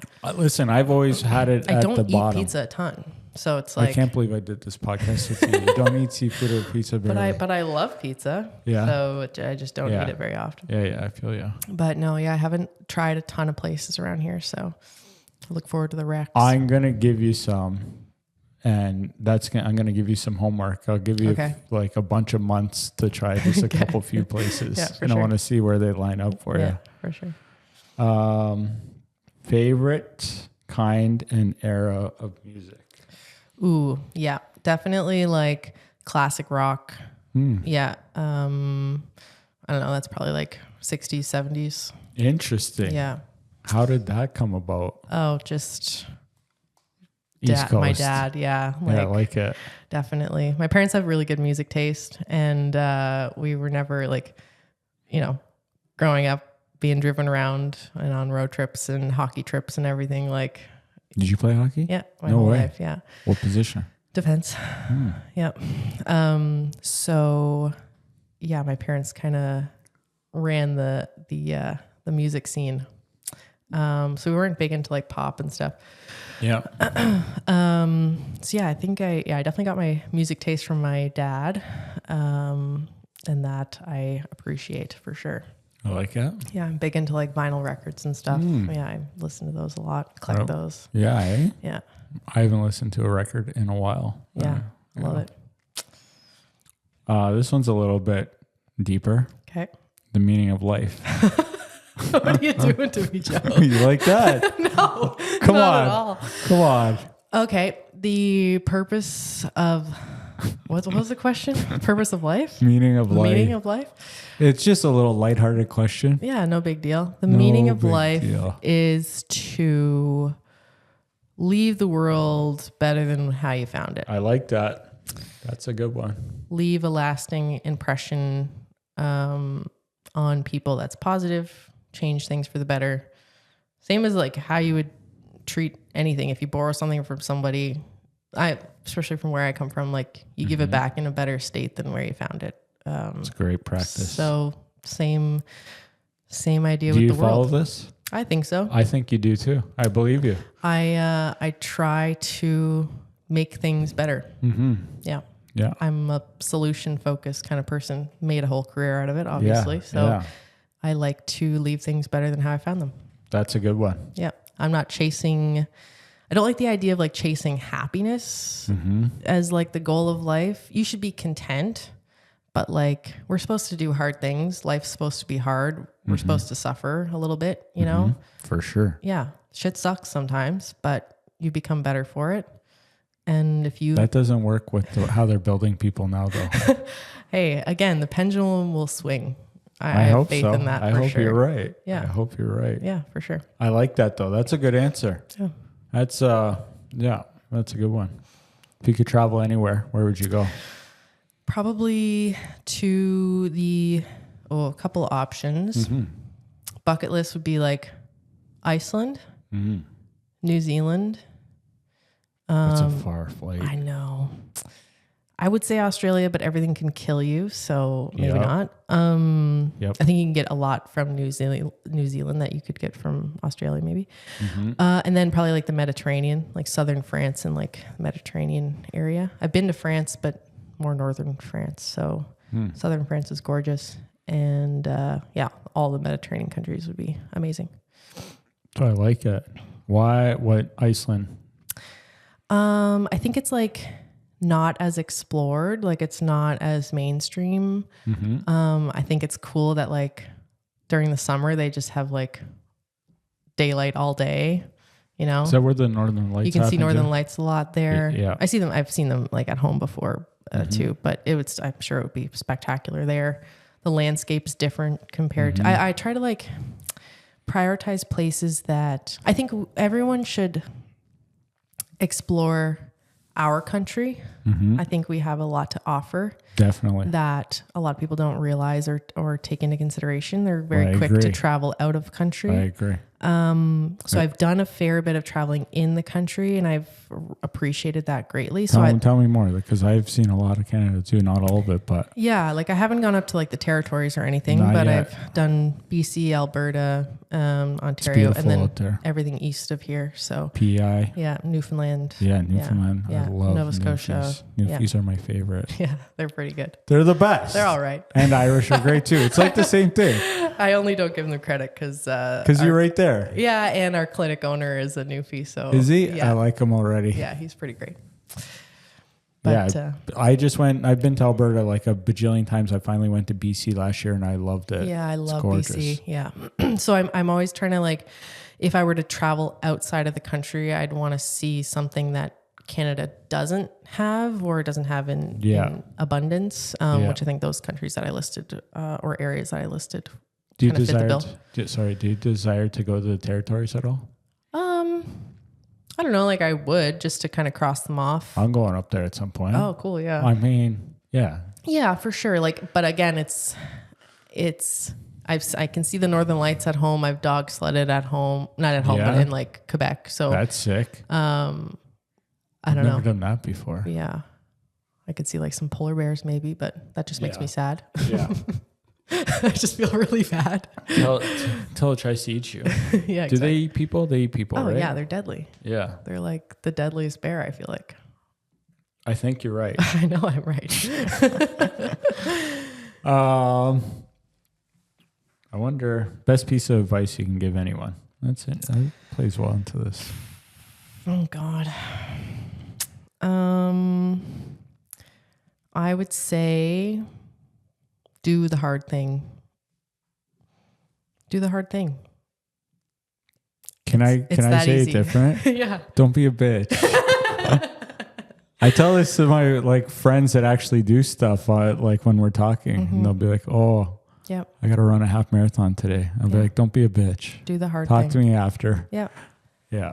Just do it. You know, I feel you. I like that. like put your head down and get it done. This applies to all the hard stuff. Everything. Yeah. You're only better off. You're only Why ever are better people off. so scared of being uncomfortable and doing stuff? We've made life very comfortable.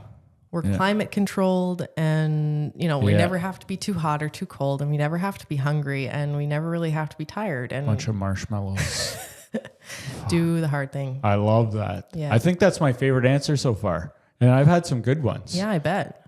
No, I just like, I'm definitely, I come from like a tough love, and like, again, East Coast, like raised tough, Yeah, it's where it's at. do the hard thing. I like that Yeah. one. It's you pay off in the long run. It's a no-brainer. You become mentally stronger, and therefore the hard things become less hard as you go, and you can accomplish more hard things. Right? You're leveling You got to up. figure it out. I wouldn't go that far. Well, figuring it out. I wish more people knew that. I wish.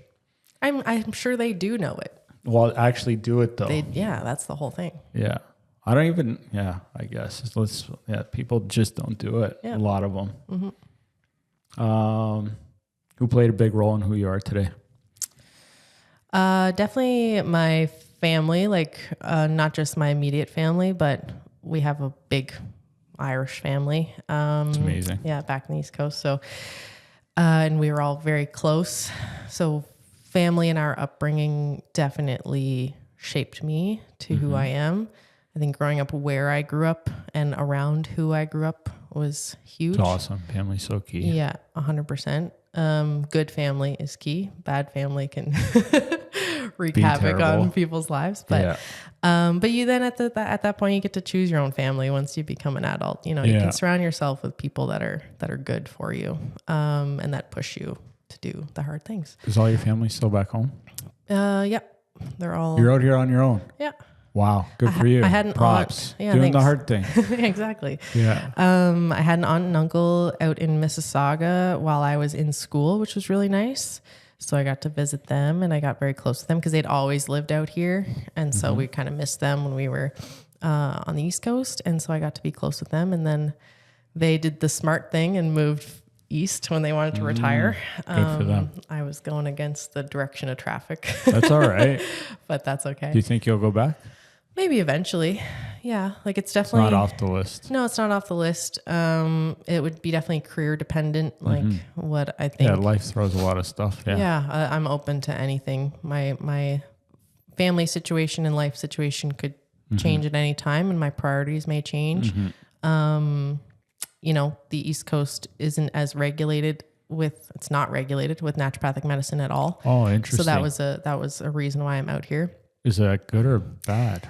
Depends. You say that more than I do. It's hilarious. Yeah. So Would you be saying depends so much if the camera wasn't on? No. I mean, yes. Yeah. It doesn't change it. Yeah. I like feel ya. my patients get equally as frustrated with me. Yeah. No, I get it.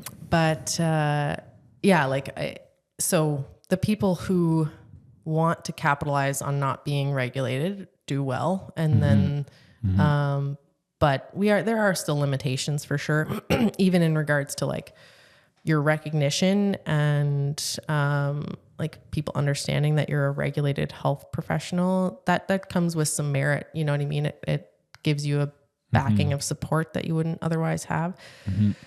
And just like title protection. So not everyone and their dog could call themselves a naturopath. Whereas in New Brunswick, for example, you can.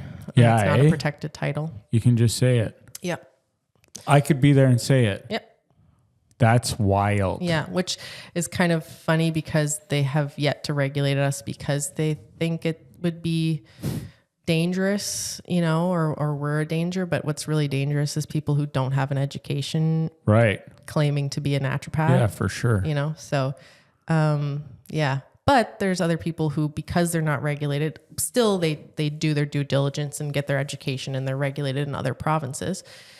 But they have kind of free reign in how they can practice because they don't have to answer to a provincial legislation. So there's pros and cons for sure. Now you just brought up a question. Usually when I'm here, I'm done with this stuff. Yeah.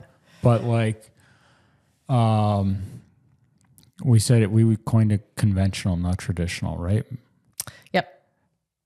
That comparing that to, or just not even comparing, but Chinese medicine. What does that aligns more with natural? No, that is its own separate type of medicine, but it's also under the scope of naturopathic medicine. It's kind of similar. We are trained in traditional Chinese medicine. It is one of the tools in our toolbox, right? But it's not necessarily, we don't abide by those principles for everything. What are some of those principles?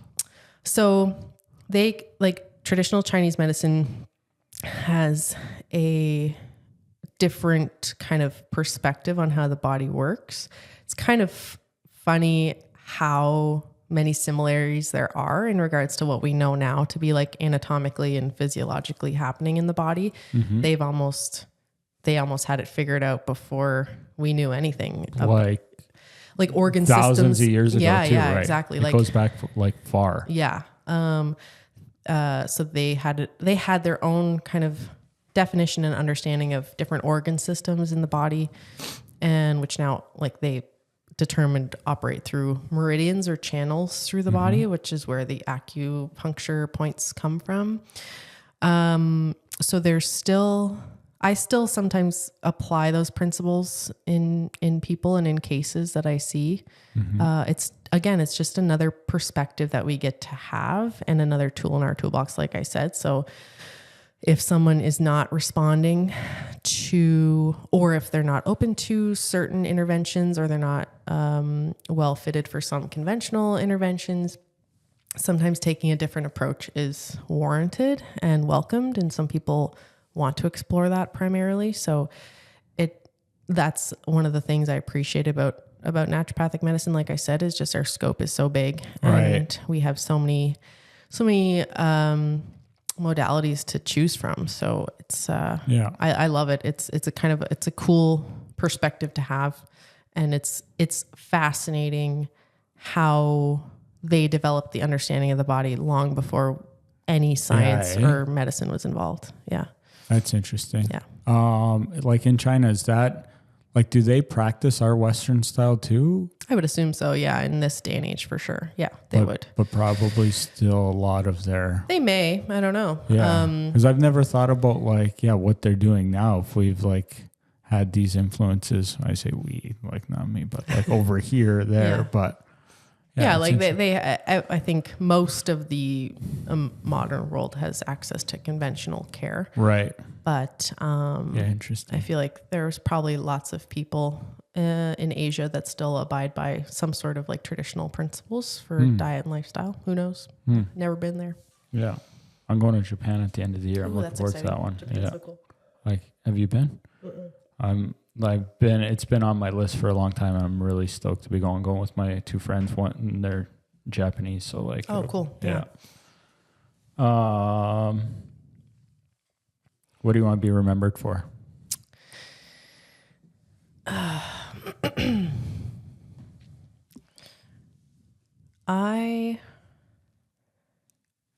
want to have had an influence on as many people as possible.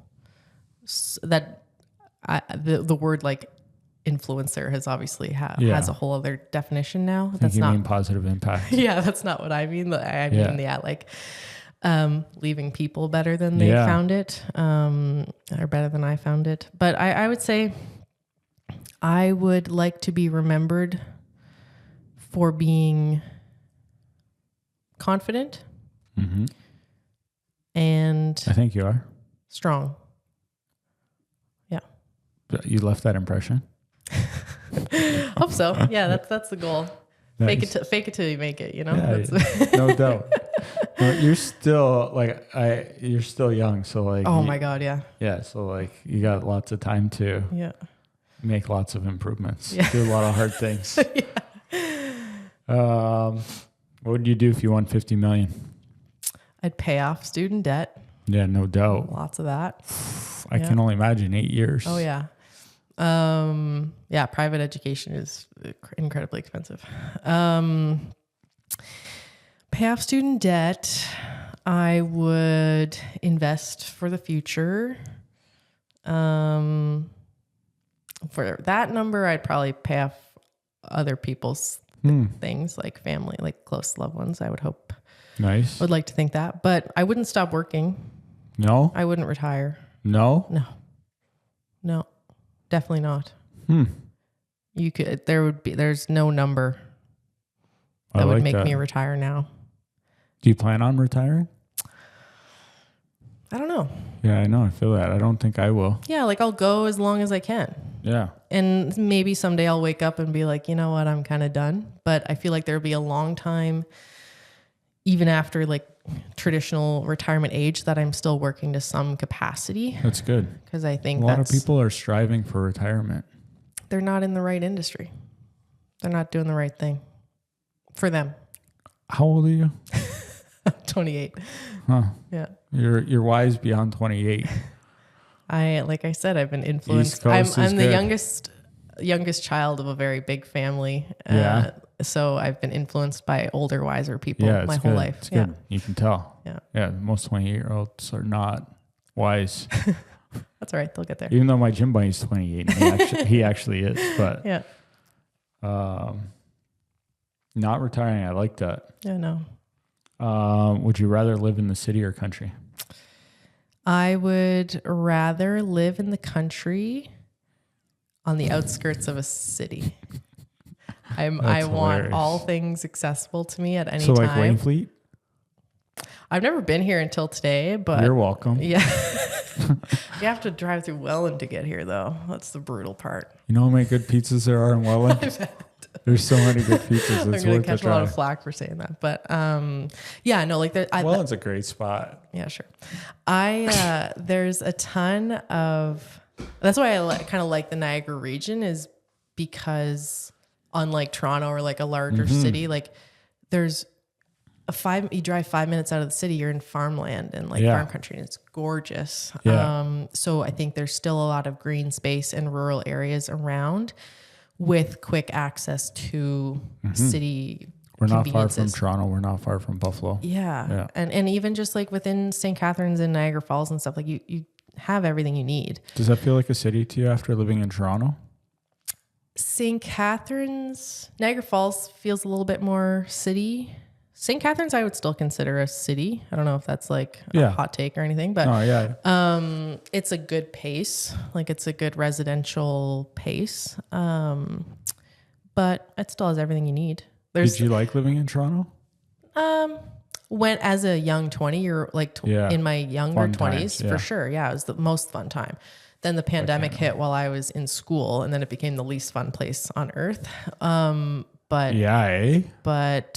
when things were bumping, it was great. Yeah. You were in school during COVID. Yeah. That's wild. Yeah. I was finishing my second year. Like education wise? Yeah. Like I don't learn well online. Yeah, me neither. So I don't learn well, period. I struggle in general. Yeah. And I it's kind of like it hit at a kind of a rough time. It was inconvenient for any student at any time and anyone ever. Yeah. But we were just kind of getting in the hang of it. Like by end of second year, you got through first year, you survived, you're getting you got your friend group and your study kind of schedule set and your routine, and then boom. Yeah. Yeah. Yeah, that's interesting. So it kind of takes the wind out of your sails. And as someone who, did not learn or engage well with online learning, it was tough. Yeah, no doubt. Yeah. Yeah. I moved home for an intermediate chunk of it, like initially,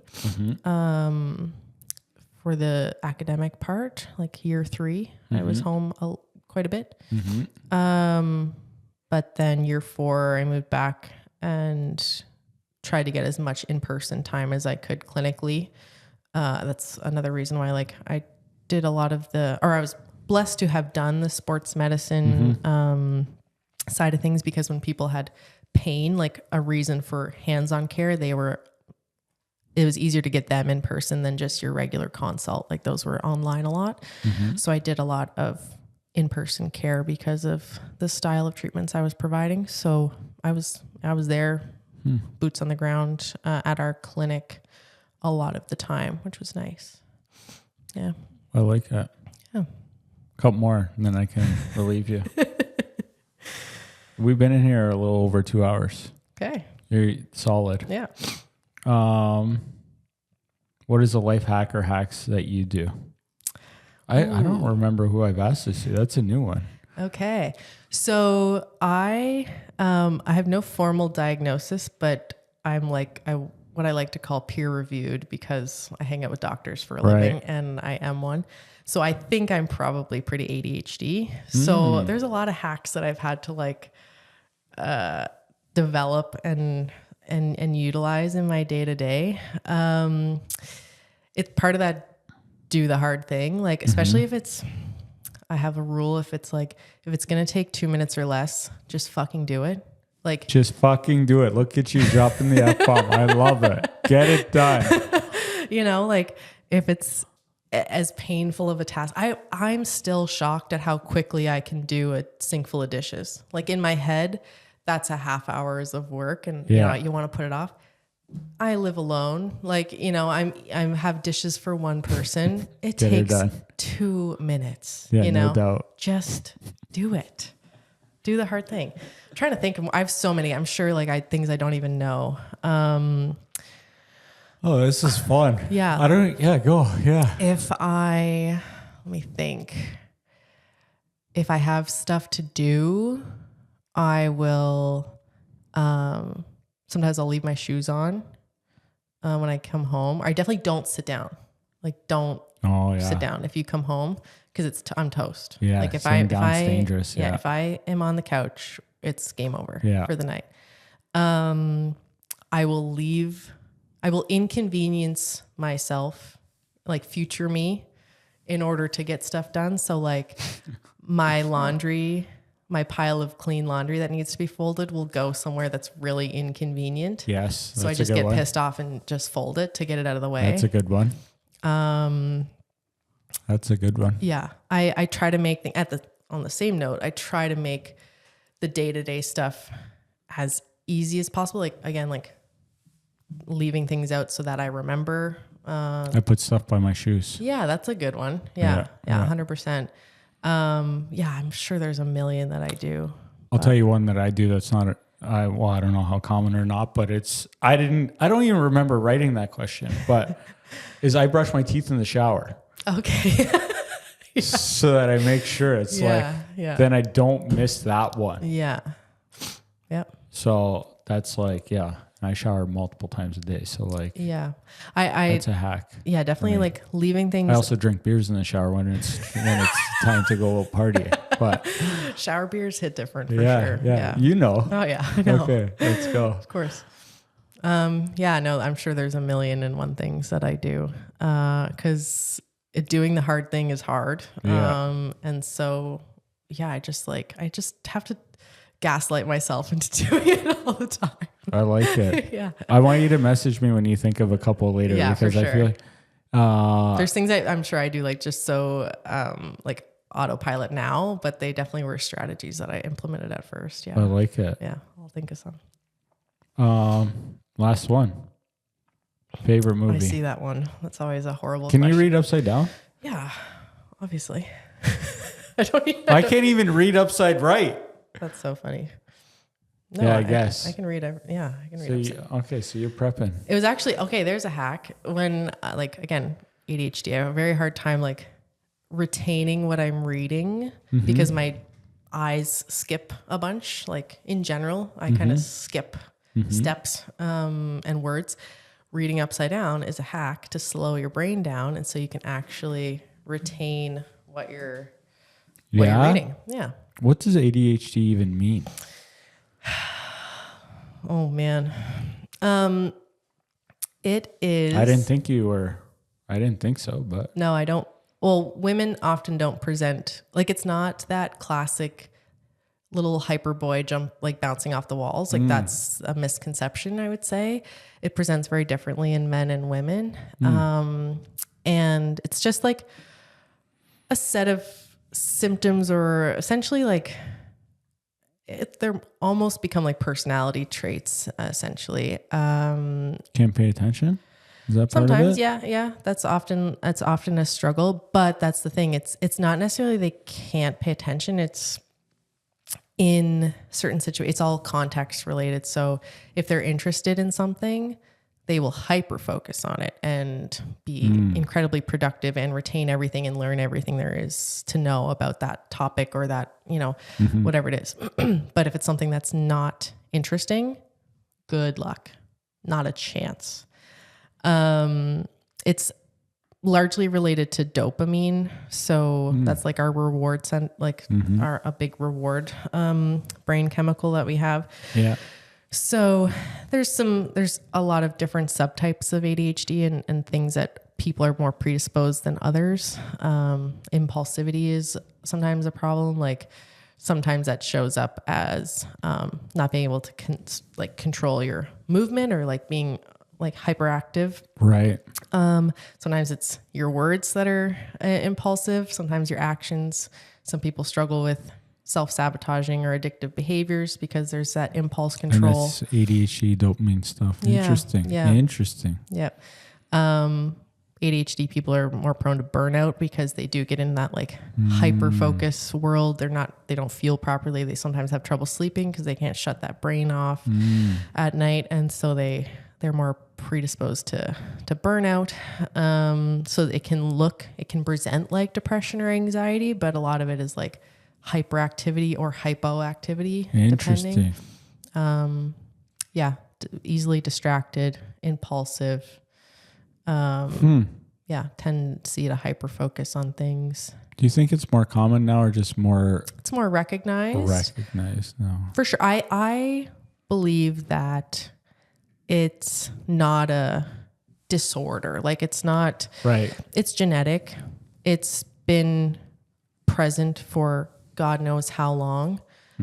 I think it previously had a lot of benefits to have someone in your circle with ADHD, what we now call ADHD, when we were, living in caves and having to, kill to eat and survive, having that nighthawk that is more than happy to stay up super late and keep an eye on things, or the person that's going to go run after a saber-toothed tiger the impulsive, that's a good person to have. Someone who the trouble with the distractibility or like difficulty paying attention, it's not that they can't pay attention, it's that everything around them gets equal attention. So they have a very hard time honing in on things. Focusing, yeah. When you're out in the wild in a survival perspective, hearing and seeing everything around you is incredibly important. Not really necessary anymore. And also we live in a world that, instant gratification and dopamine driving behaviors like social media and tech and that kind of thing. We're easily able to be impulsive, and our attention span we definitely have attention issues because reels are 10 seconds or, 30 seconds or less. And we're eating foods that make us hyperactive and, don't fuel our brain properly, don't provide. Doing hard things helps our dopamine. Totally.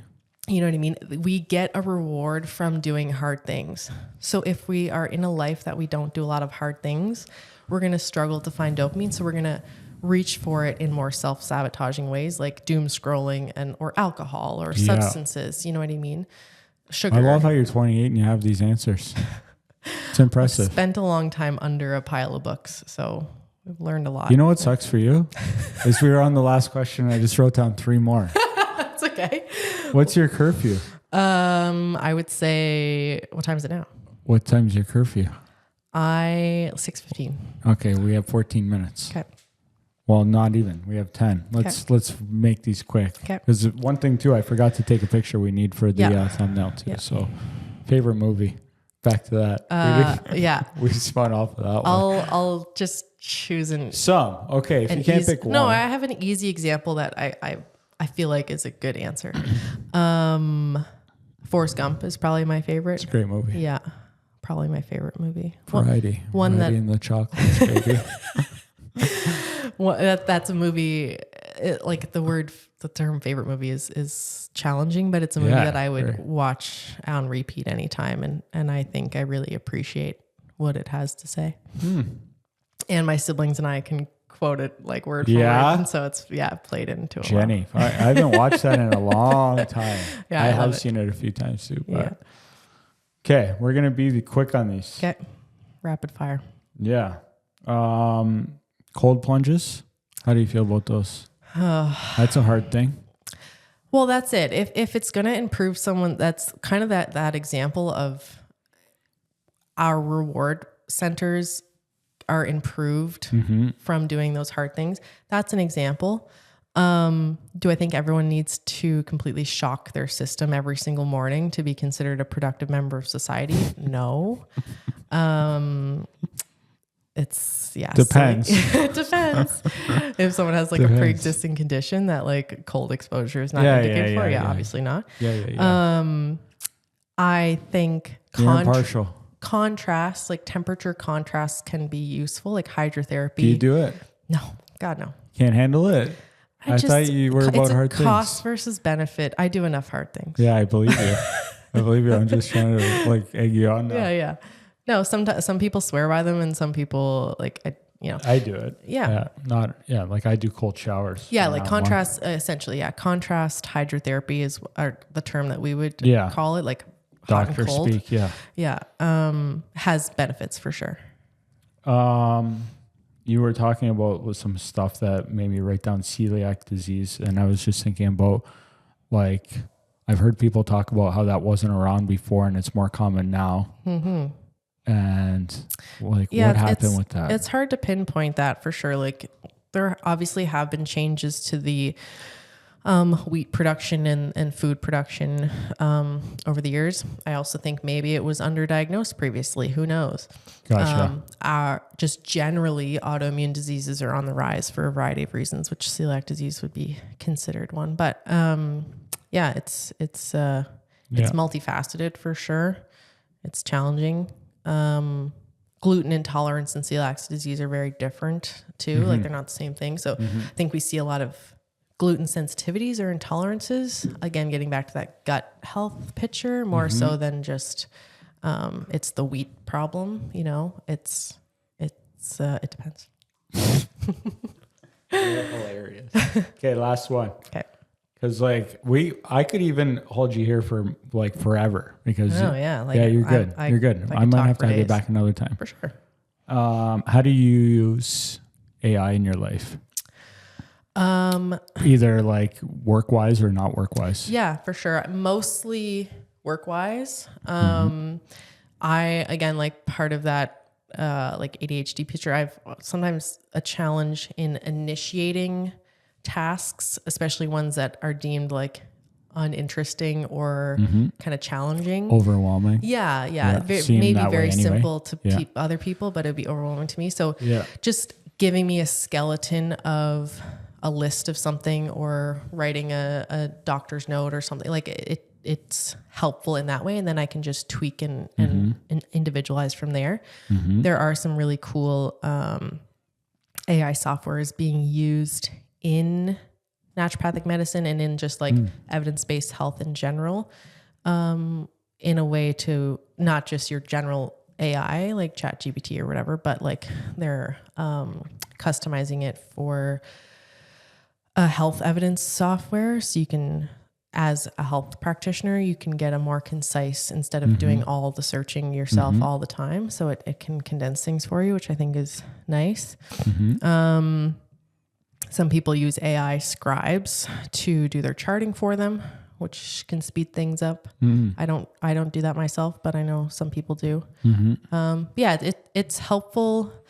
I like to use technology to do the boring things. Like, I don't want an AI generated image of whatever. Right. Like, humans should get to create the cool shit, and technology should create the boring shit to make our lives easier. Good way to put it. You know what I mean? Like, I get it to do the boring shit, so I have more time to do the interesting shit. Yeah. That's it. I like it. Yeah. This was fun. Yeah, it was great. Is there anything left that, no, I think time is up. We've solved all the world's problems. I think this will work on it. We've covered everything. This was awesome. Yeah. Great. Where do people find you? So after all this, if they made it now, how are they going to get a hold of you later? Yeah. So I'm on Instagram as, I don't even remember my handle.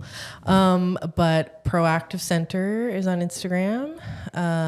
You're the doctor. Yeah. You're the doctor. That's all I have to type. Am I like dr.flanagan.nd or something? Let me see. You should know this. I should. I'm really not a social media gal, so. drflanagan.nd. Yeah.